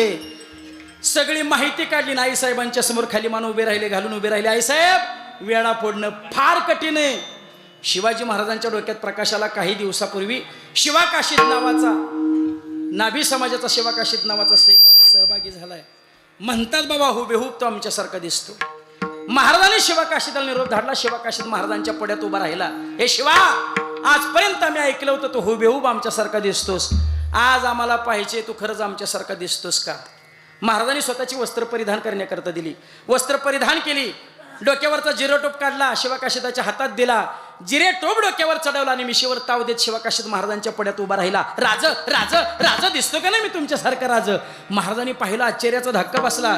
जणू काय आरशात स्वतःचं प्रतिबिंब पाहतोय की काय, माझ्या पड्यात मीच उभा आहे की काय? ए शिवा, तू हुबेहूब आमच्यासारखा दिसतोस रे. आणि तेवढ्यात शिवा काढला, राज आता बिनगुर राहा राज, आता सिद्धी जोहळ दिलकुळ शकणार नाही की मी राजा शिवाजी आहे का शिवाकाशीद आहे. महाराजांच्या दोन्ही डोळ्यातून गळतीचे अश्रू आले. हे शिवा, तुला कसं माहित राजा शिवाजी महाराज बनून तुला मरणाच्या दारात, मृत्यूच्या दारात पाठवणार, तुला कसं माहित? शिवाकाशीद म्हणतो, कसा राज? तुमच्या ओठातले शब्द आमच्या अंतकरणात पडतात राज. राज मी मरला तयार आहे, राज मी मरला तयार आहे. इतिहासामध्ये असा एकमेव काळ होऊन गेला की ज्या राजाच्या दरबारामध्ये मरण्याकरता प्रजा तयार होती. महाराजांनी भावनीला कौल मागितला, भावनीने कौल दिला. तारीख होती 12 जुलै 1660, आषाढ शुद्ध पौर्णिमा, वार होता गुरुवार. सगळी जबाबदारी बाजीप्रभू देशपांड्यांवर देण्यात आली. 600 मावळे घेऊन बाजीप्रभू देशपांड्यांनी सकाळी 10 वाजता दरवाजा उघडला. वरनं धोधो धोधो धोधो पाऊस पडत होता, पण मावळ्यांच्या अंगातून घाम गळत होता, कारण स्वराज्याची जोखीम खांद्यावर होती आणि राजाला गडावरती पोस्त करून देण्याची जबाबदारी होती. वेळा जवळ आला होता. वेडा 200 पावलावर, वेडा 100 पावलावर, वेडा 50 पावलावर. आता मावळ्यांचं पाऊल वेड्यात पडलं होतं. अचानक जाळीतून डोळे चमकले. जाळीतून डोळे चमकतायत, वाघाचे नाहीत, माणसाचे आहेत. ज्या अर्थी माणसाचे आहेत त्या अर्थी नक्कीच गुप्तहेर असले पाहिजेत. ठरल्याप्रमाणे 2 पालख्या सज्ज झाल्या. एका पालखी छत्रपती शिवाजी महाराज बसले, एका पालखी छत्रपती शिवाजी महाराजांचा वेश घेऊन शिवाकाशीत बसले. काही जिगरबाज मावळ्यांनी महाराजांची पालखी उचलली. महाराजांची पालखी आडराणी पसार झाली. शिवाकाशीदाची पालखी राजमार्गानं सिद्धी जोहरच्या शामियानाच्या बाहेरून थांबवली. सिद्धी जोहरला गाफील करून ठेवण्याकरता महाराजांनी आखलेला डाव होता. सिद्धी जोहरला आनंद झाला. आव शिवा आव, आलिंगन देणार. एवढे शेजारी उभे असले 2 संशय डोळ्यांनी संशय घेतला. सिद्धी हमारे साथ दगा हो रहा है, सिद्धी सिद्धी राजा शिवाजी नहीं हो सकता. मिठी सोडून दिली. म्यानातली तलवार काढली. ते 2 संशय डोळ्याच्या नरड्याला लावली. ते 2 संशय डोळे म्हणजे अफजल खानाचा थोरला मुलगा फजल खान. ए काफिर, क्या बोल रहे तू की राजा शिवाजी नहीं हो सकता? तेव्हा फजल खान म्हणतो कसा, ज्यावेळेला छत्रपती शिवाजी महाराजांची अफजल खानाची भेट झाली ना, त्यावेळेला कृष्णाजी भास्करनी महाराजांच्या कपाळावर वार केला होता. त्या वाराची खून दिसत नाही. ज्या अर्थी खून दिसत नाही त्या अर्थी हा राजा शिवाजी नाही, दुसराच फिरंगी असला पाहिजे. फजल खानच्या नरड्याची तलवार काढली आणि शिवाकाशीदाच्या नरड्याला लावली आणि बोल, सच सच बता, तुझे मौत का डर नहीं लगता क्या? सच सच बता, तू राजा शिवाजी है या और कोई है? तेवढ्यात शिवा काढला. जन्माला येताना शिवा काशीद म्हणून जन्माला आलो होतो. जन्माला येताना शिवा काशीद म्हणून जन्माला आलो होतो. आज मरताना राजा छत्रपती शिवाजी महाराज म्हणून मरतोय. मरताना राजा छत्रपती शिवाजी महाराज. पुढे गाजापूर नावाचं गाव लागलं, तिथं खिंड लागली. बाजीप्रभू देशपांडेंनी छत्रपती शिवाजी महाराजांच्या हातावर हात ठेवला आणि त्याच हातावर छत्रपती शिवाजी महाराजांनी दुसरा हात ठेवला. बाजी, आम्ही गडावर पोचल्याबरोबर तोफेचा कडकडा देऊ बाजी. तुम्हीही आमच्या पाठी निघून या बाजी. बाजी, या महाराष्ट्राला तुमची गरज आहे बाजी. बाजी, या स्वराज्याला तुमची गरज आहे बाजी. बाजीप्रभू म्हणतात, महाराज, जोपर्यंत तुम्ही गडावरती पोस्ट होत नाही ना, तोपर्यंत एकाही शत्रूला या खिंडीतून वरती येऊन देत नाही. का तर लाख महिने तरी चालतील, परंतु लाखाचा पोशिंदा जागला पाहिजे. लाखाचा पोशिंदा जागला पाहिजे. जावं तुम्ही गडावर राज. महाराजांनी आपला हात बाजीप्रभू देशपांडेच्या हातातून काढून घेतला. पालखी पुढे सरसावली. बाजीप्रभू देशपांडे गर्दीशी वळले. हाताच्या मुठी वळल्या. दात कर कर कर खाऊ लागले आणि बाजीप्रभू देशपांडेंनी गर्जना केली.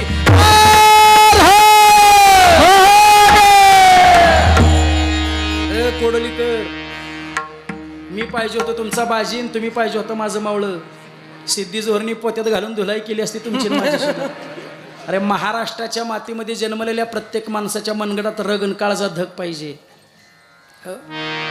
ना स्वार्थासाठी ना राजकारणासाठी.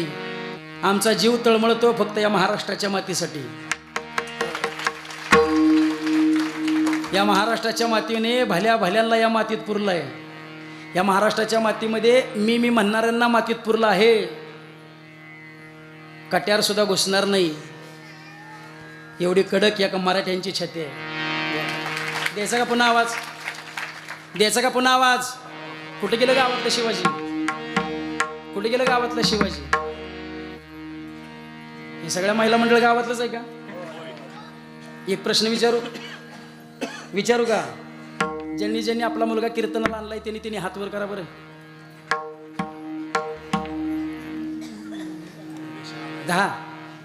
बरं असू द्या. आणि ते पाटील कोण काय ते पाटील काय नव्हतं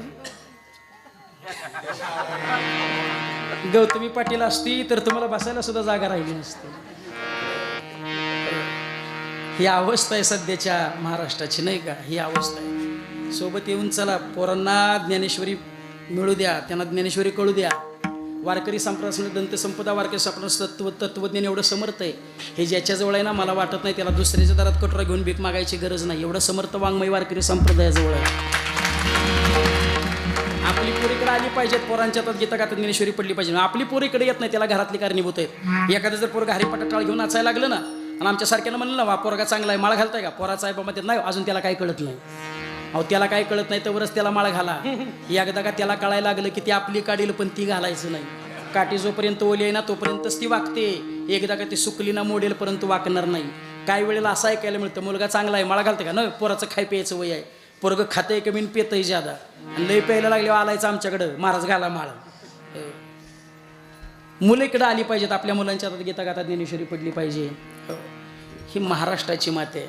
माझ्या राजाने या महाराष्ट्राची उभारणी केली. माझ्या राजाला सुपारीच्या खंडाचं देखील व्यसन नव्हतं. पण त्याच महाराष्ट्रातला तरुण आज व्यसनात आणि फॅशनीत एवढा सैराट झाला एवढा सैराट झाला एवढा सैराट झाला. झिंगझिंग झिंगाट झाली पोरं महाराजातली झिंगझिंग झिंगाट. एक वाक्य लक्ष देऊन ऐका.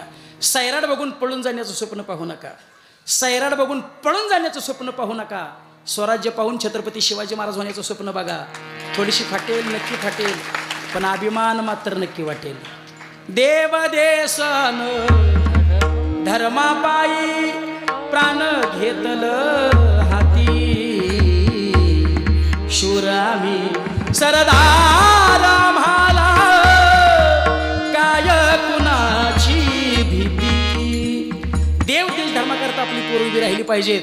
भगवंताने अट्टास करावा तुकोबा काहीतरी मागा. महाराजांनी म्हणावं देवा तुला वाटतं ना मी तुझ्याकडे काहीतरी मागावं मनसी काही मागा हेची देगा पांडुरंगा अभंगाचं पहिलं चरण.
सर्वांनी जोरात टाळ्या वाजवायच्या.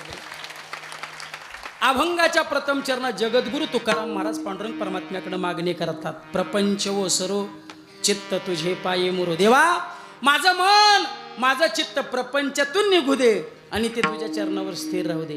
कारण महाराजांना माहित होतं या प्रपंचाने आजपर्यंत कोणालाच सुख दिलं नाही.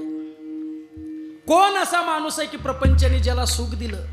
असा माणूसच काय, या प्रपंचाने शिवजीला सुद्धा कैलासात पाठवलं. या प्रपंचाने रामप्रभूला सुद्धा 14 वर्षाचा वनवास दिला. अर्थात सुनहू रामप्रिय एका वराने भारताला गादी आणि दुसऱ्या वराने राघवला वनवास मागणारी एक सावत्र माता या प्रपंचातलीच होती ना.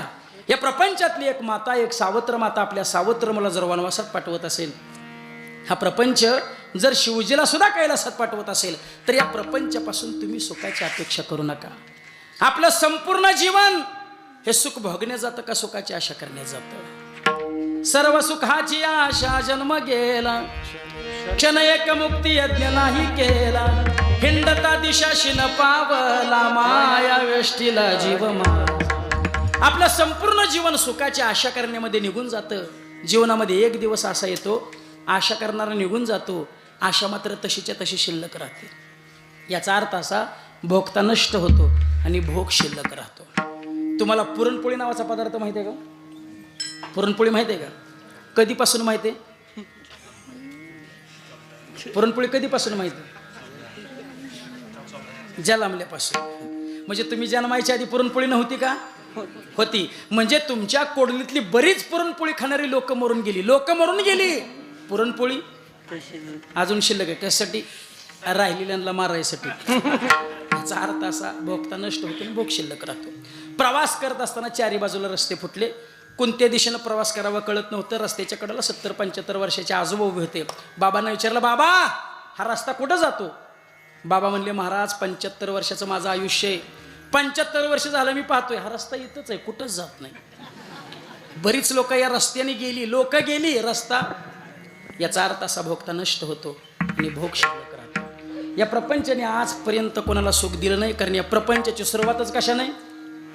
प्रपंचाची सुरुवात कशा नाही? सावधान. सावधान कधी सांगितलं जातो? ज्या वेळेला पुढे एखादा धोका असतो ना, त्याच्या अगोदर सांगितलं जातं सावधान. पुढे धोक्याचं वळण आहे. सावधान पुढे अरुंद पूल आहे. पण सावधानचा अर्थ फक्त एकालाच कळाला. कोणाला? रामदास स्वामी. ती तवाजी गेली, ती परत काय माघारी आली नाहीत. अगदी शेवटच्या मंगलाष्टिकेपर्यंत घोडं मांडवाच्या बाहेर उभा असते. गाड्या बघ अजून गुतला नाहीस तरी. पण हे एवढं हापापलेलं असतं, कधी एकदा अंतरपाठ खाली पडतोय, कधी एकदा गळ्यात हार घालतोय. एकदा का गळ्यात हार पडला की बस तेरे सिवा मेरा इस दुनिया में कोई नहीं. तू सांग आत्ता आई बाप घरात तो बाहेर काढतो. तू सांग सगळ्या भावकीवर भांडण करतो, पण तू धोका देऊ नकोस. तू जर धोका दिला तर ट्रॅक्टर खाली उडी मारण्याशिवाय पर्याय नाही. काय त्यांची वाक्य, काय त्यांच्या कविता. मी तुझे नाव वाळूत लिहिले, पाण्याने वाहून गेले. मी तुझे नाव हवेत लिहिले, वाऱ्याने उडून गेले. आता मी तुझे नाव माझ्या हृदयात लिहिले. 8 घेऊन मर की. अहो पूर्वी मुलीचं लग्न करायचं म्हटलं की मुलीच्या घरच्यांना टेन्शन असायचं. मुलीला मुलगा कसला मिळतोय, सासरा कसला मिळतोय, सासू कसली मिळते. पहिल्या सासवावर दिवसातून एकदा तरी सुनाच्या डोळ्यात नांदते असू तिचं नाव. आता ते काय राहिलं नाही. आता सासवांचं वजन हाणलं सगळं सुनानी. सासवांना संपून टाकलं सुनानी. एकच वाक्य टाकायचं, आमच्या मामीला तर कामाशिवाय जमतच नाही. एवढं वाक्य टाकलं ना, मामी मिली भांडी घासून. मामीचा जीवच गेला भांडी घासून. आता तर ती स्टँडर्ड पद्धत निघाली. सासूला काय म्हणायचं? आई.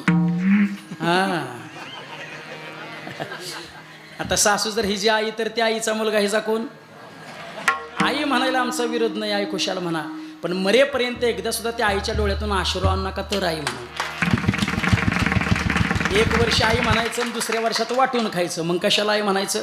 मग पूर्वी मुलीचं लग्न करायचं म्हटलं की मुलीच्या घरच्यांना टेन्शन असायचं. मुलीला मुलगा कसला मिळतोय, सासरा कसला मिळतोय, सासू कसली मिळते. तो काळ आता इतिहास जमा झाला. आता मुलीच्या घरच्यांना टेन्शन नसते. आता मुलाच्या घरच्यांना टेन्शन असते, येणारं वादळ कसलं. इतकी वादळं भयानक निघाली ही. ह्या वादळाने महाराष्ट्राच्या संस्कृतीचा सत्यानाश करून टाकला, बट्ट्याबोळ करून टाकला. कमीत कमी खेड्यापाड्यात तरी आपली आया बहिणीने अजून संस्कृती टिकवून ठेवली. कमीत कमी डोक्यावर पदर तरी घेतात. आता ना काही आता घ्यायला लागले. कुंकवाच्या जागी आली, टिकली तर टिकली, नाही तर सत्यानाश झाला महाराज संस्कृतीचा. अरे भर चौकात आपल्या आया बहिणीने डीजेवर नाचावं, ही काय आपली संस्कृती आहे? अरे सीताक राजाची मुलगी होती, सीताक राजाची सून होती, सीताक राजाची पत्नी होती. 14 वर्ष अनवाणी पायाने हिंडली, पण कुठल्याही रामायणात कुठं बरं शंका केली नाही. या संस्कृत आपण वाढलोय. तुम्ही संस्कृती वाढवू नका, पण ज्यांनी कोणी वाढवली ती तळागाळ तरी नेण्याचा प्रयत्न करू नका. परवा सासवडचं कीर्तन झालं आणि जेजुरीच्या दर्शनाला गेलो. जेजुरीचं दर्शन घेतलं आणि पायऱ्याच्या मध्ये चिंच झाड आहे, त्या झाडाखाली विश्रांतीसाठी बसलो. मग नवीन जोडपी यायची जेजुरीच्या दर्शनाला. त्यावेळी ते दुकानदार सांगायचे, जेजुरी पुरी करायची असेल बायकोला खांद्यावर घ्यायचं, 5 पायऱ्या चढायच्या, त्याशिवाय जेजुरी पुरी होत नाही. असलं पाहिलं असलं की मला बी बरं वाटतं, मी तिथंच बसलो. एक नवीन जोडपं आलं, त्यानं भिरकन बायको उचलली, खांद्यावर घेतली, 5 पायऱ्या चढून गेला. म्हणलं वा क्या बात. निघालो. तेवढ्यात समोरनं आणखीन एक नवीन जोडपं आलं, पुण्याचं, 35-55 वय नाही बरं, वजनं हेज 35 आणि तिचं 55. म्हणलं वा वा वा वा वा वा वा, ह्याला आम्हाला हे धनुष्यबाण आज काय उचलत नाही. म्हटलं हा भारत पाकिस्तान 20-20 सामना म्हणलं आपण ड्रॉ करायचा नाही, मॅच इथं बसून बघायची. मी तिथंच बसलो. दुकानदारांच्या जोडाबरोबर दुकानदारांनी सांगितलं, जेजुरी पुरी करायची असेल बायकोला खांद्यावर घ्यायचं, 5 पायऱ्या चढायच्या, त्याशिवाय जेजुरी पुरी होत नाही. ते पहिल्यांदा बायको पाहायला गेलो, त्यावेळेला जेवढी निहाळी नसेल तेवढा निहाळायला लागला. म्हणला हा द्रोणागिरी पर्वत आता उचलून तरी न्यायचा कसा. 3 हट्टदारला म्हणली मी तुमच्या खांद्यावर बसणार. 4-5 पोरं गोळा केली, पोरनी युक्ती केली, त्याला बसवला खाली. त्याचं वजन किती? 35. आणि आप्पासारखी 4-5 पोरं आली, तिला उचलली, तिला वरनं ठेवली. तिचं वजन किती? 55. जसं ते चित्र पाहिलं तसं माझं काळजीकडं धाडा करायला लागलं. एकेकाळचं गाणं मला आठवलं, गड्या कोण होत असतो, काय झाला असतो, कसा गड्या वाया गेला असतो, काय त्याच्या अंगात संचारला असला बोजा घेऊन. एक पायरी चढली, दुसऱ्या पायरी जगदंबा एवढ्या जोरात जीव जाईल. ती पायऱ्यावरनं खाली गेली, ती परत वर काय माघारी आली नाही. हे पोट चापसायला लागलं. म्हणलं गड्या काय झालं. म्हणलं आतडं कुठे गेलं गावं ना. दुःख बांधवळी आहे हा संसार, दुःख बांधवळी आहे हा संसार.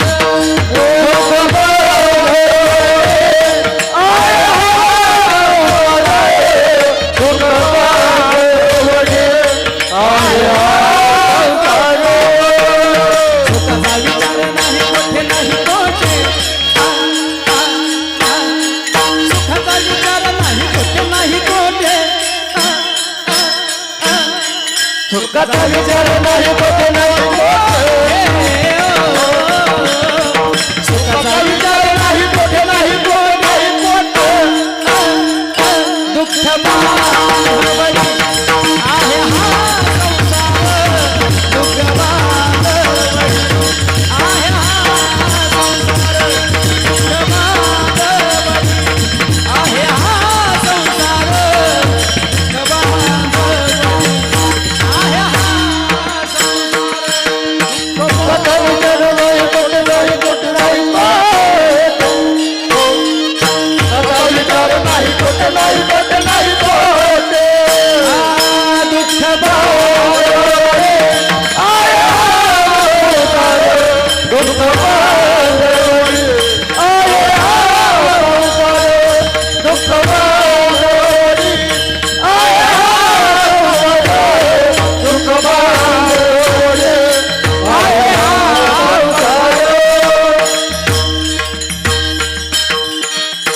बहिणाबाई सुद्धा सांगतात ना, अरे संसार संसार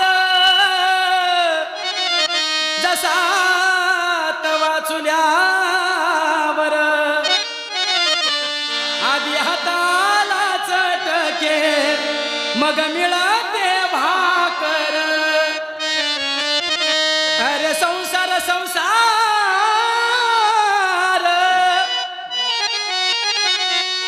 जसं कप बशीचं घर, बशी बशे आरामशीर कप फिरे घर घर. बशी आरामशीर आहे, बशीला कसला त्रास नाही. साखर संपली आणा, तेल संपलं आणा, चटणी संपली आणा. एकदा का आणा मागे लागला, गडी कधी का आणा होतं त्याचं त्यालाच कळत नाही. एक प्रपंचातला अनुभव सांगा, एक प्रपंचातला अनुभव. एक तुमचा काय, तुमचाही नाही ना आमचाही नाही. महाराज लोकांच्या घरी तर लय जाई ना, एक भांडं सरळ गावलं तर बघा. कारण जसं प्रवास जेवढा किलोमीटर लांब तेवढा घरी जायला उशीर. कधी रात्रीचे 2, कधी 3, कधी पहाटचे 4. मग पहाटे 4 वाजता जायचं, दरवाजावर थाप मारायची. मग त्यांची अर्धवट झोप झालेली असते, ते केसाचा टप्पा असला झालेला असतो.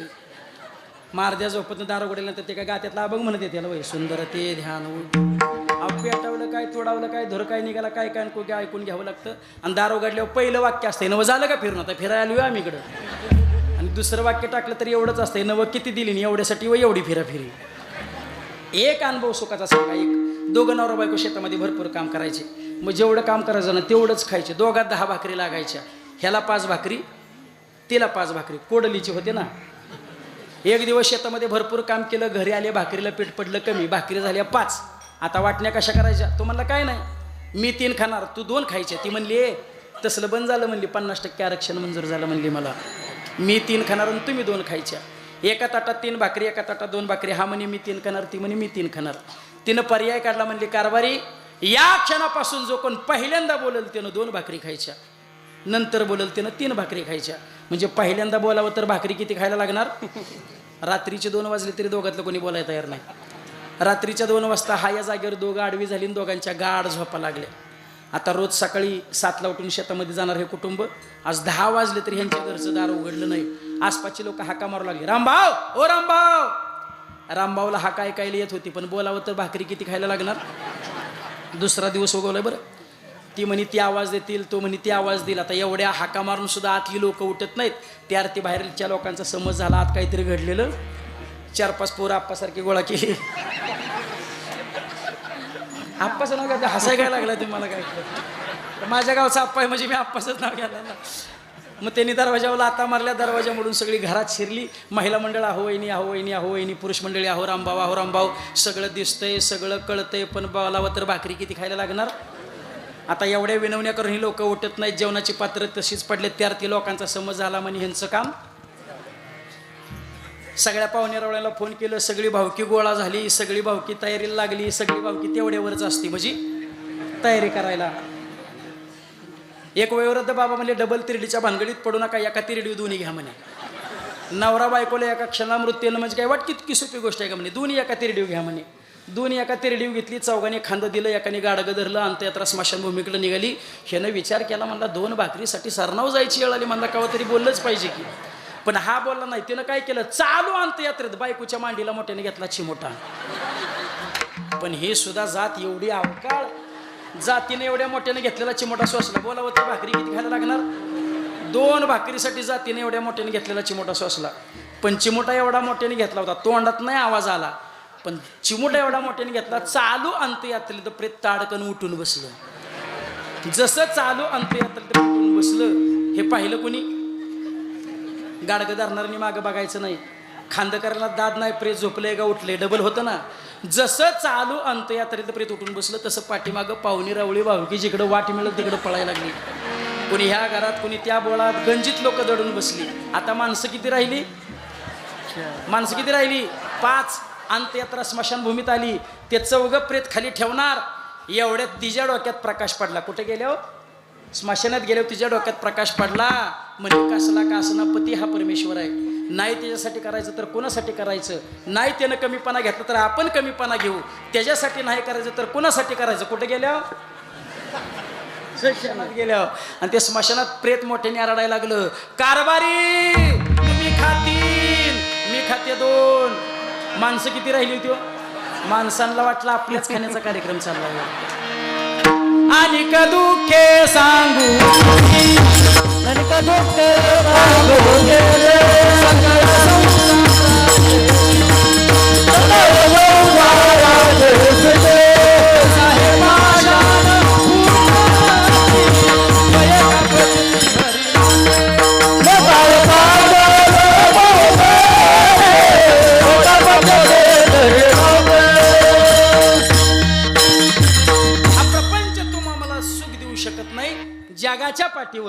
जगाच्या पाठीवर एकमेव सुखाचा मार्ग आमच्या तुकाराम महाराजांनी सांगितला. आपला तो एक देव करून घ्यावा तेने विना जीवा सुख नो हे.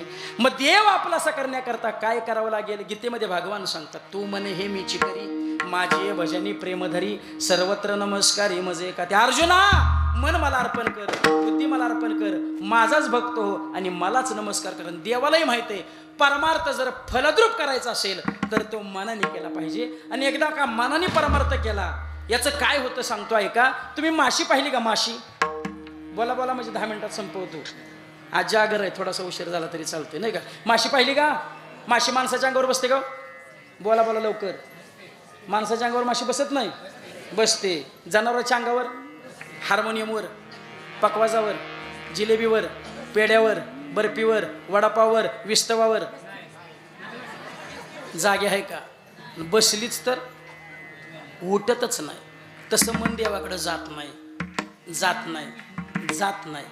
गेलंच तर लाचावले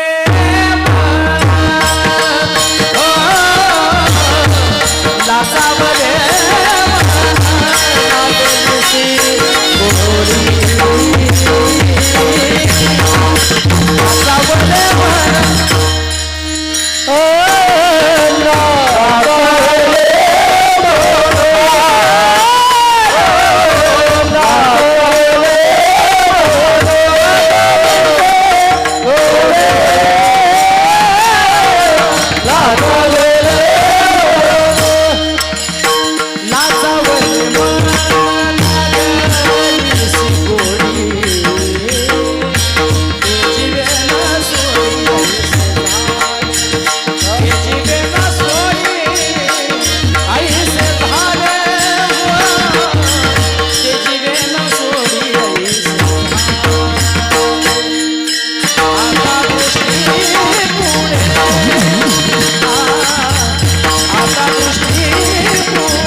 म्हणून ते मन प्रपंचातून निघू दे आणि तुझ्या चरणावर स्थिर राहू दे.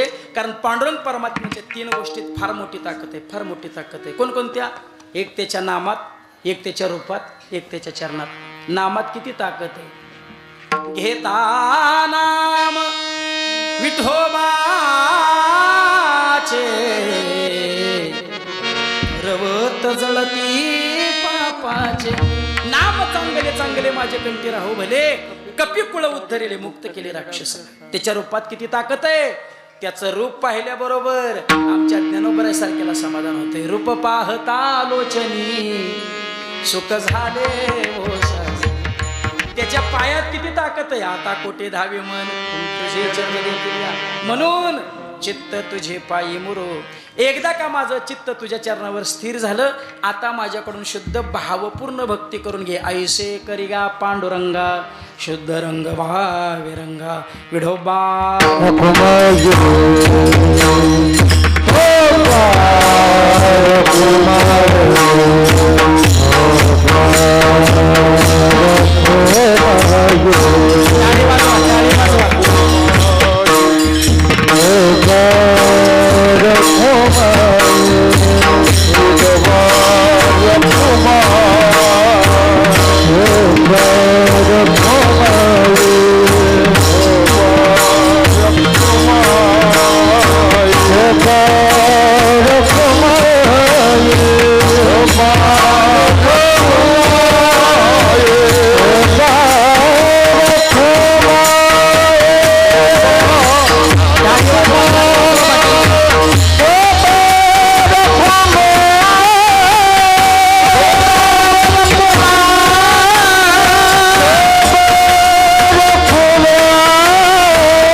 राजीव गांधी हारामुळेच गेल्या, पण त्याच्यात बॉम्ब होता, ह्याच्यात प्रेम असल्यामुळे थोडा वेळ ठेवायला काय हरकत नाही, नाही का?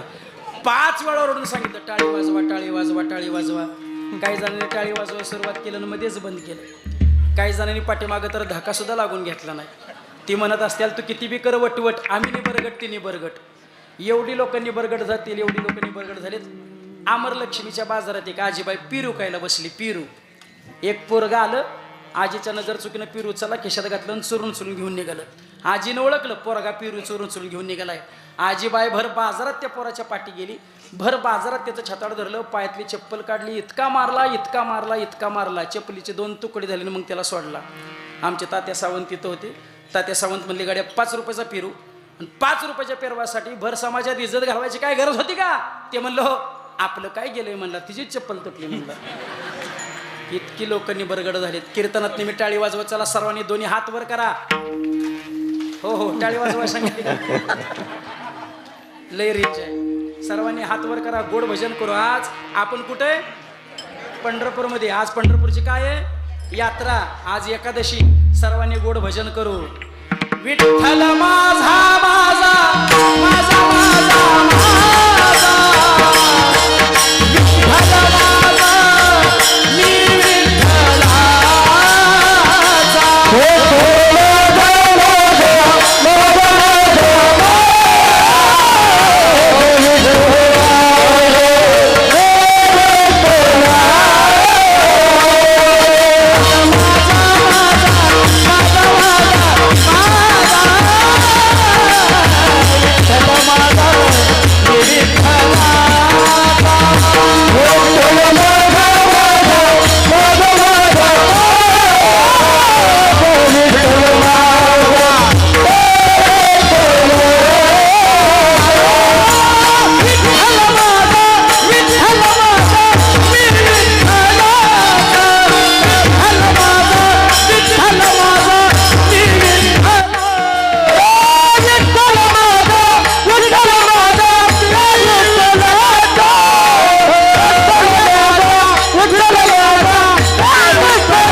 हा सुख सोहळा स्वर्गी नाही.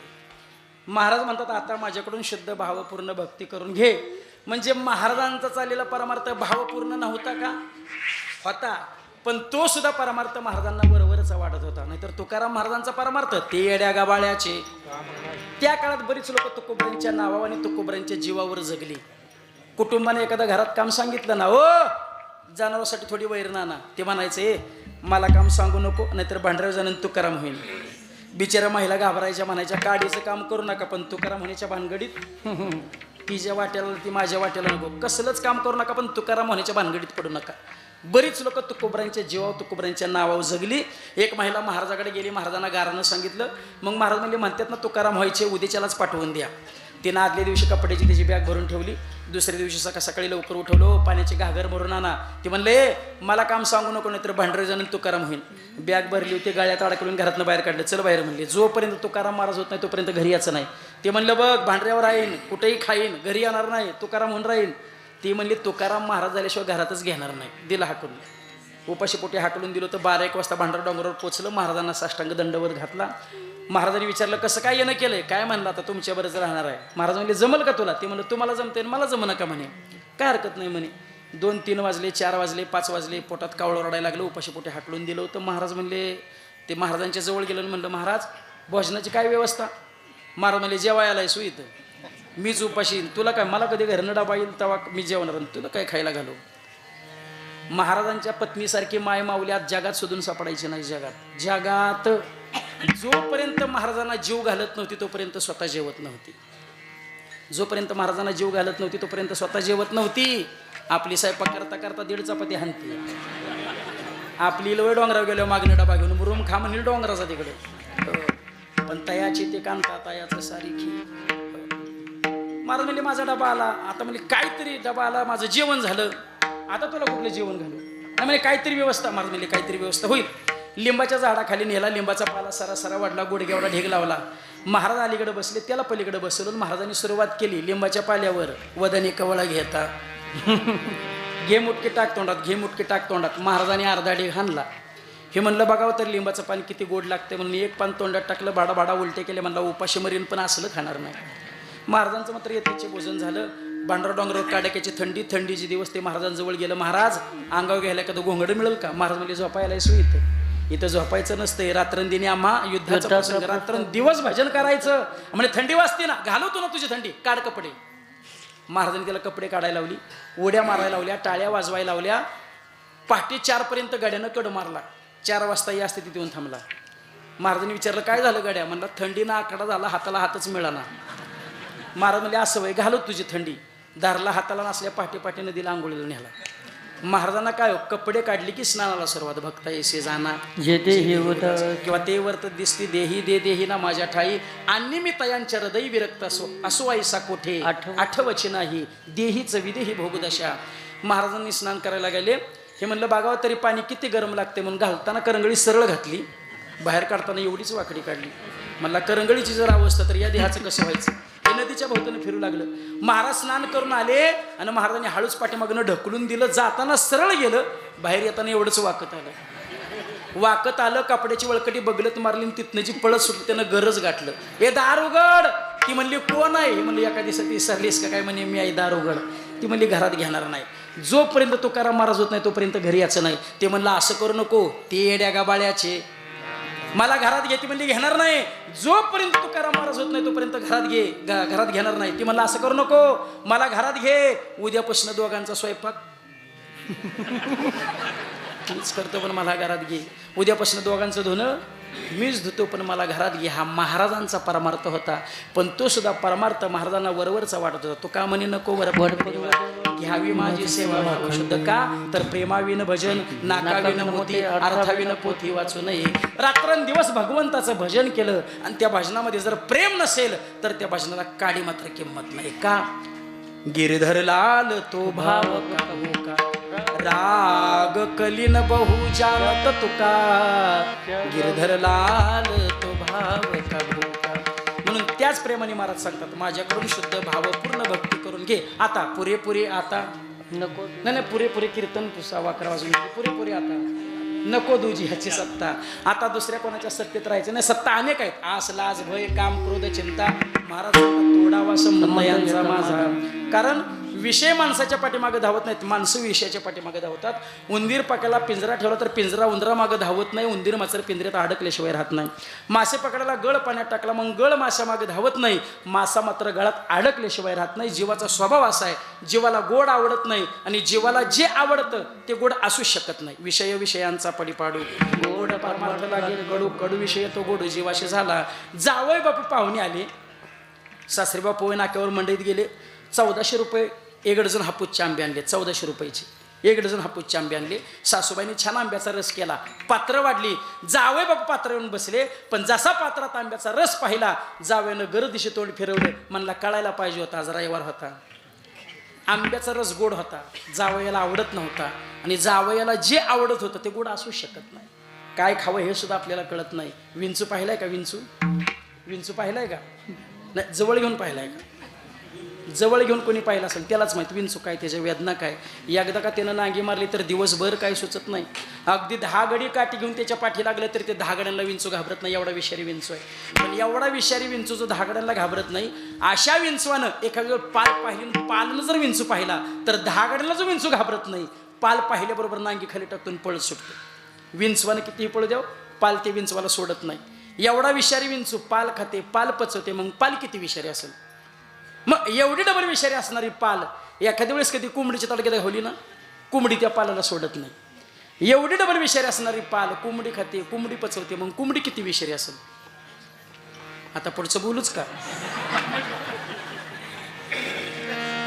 कोंबड्या हाणणार म्हणते नको. मनोनी सात्वी करोस असे विजय, ते सत्वाची वाढी पाविजे, राजसा तामसा होई जे रसी. माऊली सांगतात सात्विक अन्न ग्रहण करा, सात्विक गुणाची वाढ होणं. देवाला सुद्धा तेच आवडतात. कुळी कन्या पुत्र होती जे सात्विक तयाचा हरिक वाटे देवा. म्हणून मला सांगतात पुरेपुरी आता नको दुजियाची सत्ता, आता आलं ठीक आहे ते फेडा. तो का म्हणी जाय पिढा, लटकेची म्हणजे लटकेची पिढा माझ्या पाठीमागून जाऊ दे. आता लटकं म्हणजे काय? लटकं म्हणजे काय ऐका. एक दृष्टांत सांगतो मी तुमच्या लक्षात येईल. एका गावामध्ये गुरुजी होते, गाडगे सर होते, गाडगे गुरुजी होते, त्यांचं नाव गाडगे गुरुजी. गुरुजी जेवायला बसले, दरवाजावर कोणी गेलं का की ते गुरुजी म्हणायचे ओ नमस्कार या जेवायला. चांगली सवय आहे ना, चांगली सवय. त्याच गावात एक वर जाग्या होता. मग त्याला संत पंगत लागत नव्हती, वर्षराध लागत नव्हतं, बारसं बिना आमंत्रणाचं कोणाची पंक्तीला जाऊन जेवाय बसणार. आता ते नेमकं दरवाजावरून निघालं आणि गुरुजी सवयप्रमाणे म्हणले ओ नमस्कार या जेवायला. आता काय तालात गेला असेल जेवायला. गुरुजीच्या मांडीला मांडी लावून बसलं. गुरुजीच्या मंडळी जेवणाचं पात्र आणलं, जेवण केलं. याने विचार केला, म्हणला गुरुजीला शाक मारायची सवय आहे, मला आपल्याला कुठेतरी ह्याची सवय, चांगला ताळमेळ जुळला आहे म्हटला. 2 महिने तिनं असं काढलं. गुरुजी जेवायला बसलं की दरवाजानं जायचं, गुरुजी म्हणायचे ओ नमस्कार या जेवायला. गुरुजीच्या बायकोचं आणि गुरुजीचं भांडण लागलं. गुरुजी बायको म्हणली तुम्हाला जेव घाला ते घाला, कुठला कोण माणूस 2 महिने तुम्ही जेवायला बोलावताय. गुरुजी म्हणले सवय चांगली आहे, सवय मोडून उपयोग नाही, पण म्हणले आपण त्याला उद्या आदल घडवू. म्हणे कशी घडवू? म्हणे उद्या स्वयंपाक आळणी बनवू. पहिला घास खाल्ल्यावर मी तुझ्या ओरडीनं, कळतं का नाही, स्वयंपाक आळणी बनवला, आतनं तो आवाज द्यायचा, खायचा तर तसलाच खायचा, मग मला राग येईल, मी दरवाजा मागची काठी घेईन आणि काठीनं तुला मारहाण करीन. गुरुजी बायको म्हणली आता परक्या माणसाठी आपण नवरा बायकोत भांडण करायचं का? गुरुजी म्हणले नाही, मी मोठ्यानं गादीवर काठी आपटणार, तू मोठ्यानं ओरडायचं वाचवा वाचवा वाचवा, आपला भांडण ऐकून ते पळून जाईल, पण आपल्या घरी यायचं नाही. ठरल्याप्रमाणे दुसऱ्या दिवशी गुरुजी जेवायला बसले, ते दरवाजावर निघालं, स्वयंपाक आळणी. गुरुजी म्हणली या जेवायला. पहिला घास खाल्ल्याबरोबर आळणी लागला. गुरुजीने आवाज दिला, कळतं का नाही, स्वयंपाक आळणी बनवला. आतनं ठरल्याप्रमाणे आवाज आला, खायचे तर तसलाच खायचं. गुरुजींना राग आला, दरवाजा मागची काठी घेतली, स्वयंपाकगृहामध्ये गेले, सपासप सपासप सपासप मारू लागले. गुरुजीची मंडळी लागली वाचवा वाचवा वाचवा वाचवा. ह्यानं पहिलाच घास घेतला तर तोंडात रस्ता दाखवला होता. म्हणला एवढा दांगा ऐकल्यानंतर म्हणला मास्तर आज काय म्हातारी ठेवीत नाही. पुन्हा घास मागायला नाही, उठून बाहेर गेलं. गुरुजी बायको ओरडायला लागली वाचवा वाचवा. गुरुजी म्हणले गाव गोळा करतेस का काय, बाहेर जाऊन बघती गेलंय काय. गुरुजी बायको बाहेर आली तर 2 पात्र रिकामी दिसली. गुरुजी बायकोला आनंद झाला, गुरुजींना बाहेर बोलवलं, गुरुजींनाही आनंद झाला. गुरुजी म्हणले मग मी कसं काय लटकं लटकं मारल्यासारखं केलं. गुरुजी बायको म्हणली मग मी कसं काय लटकं लटकं लागल्यासारखं केलं. तेवढे ती बाहेर गेलेलं आता आलं, म्हणलं गुरुजी मी कसं काय लटकं लटकं गेल्यासारखं केलं. त्याला म्हणायचं लटकं लटकं म्हणजे खोटं. महाराज म्हणतात खोट्याची पिढा माझ्या पाठीमागून जाऊ दे, अभंगाचं शेवट.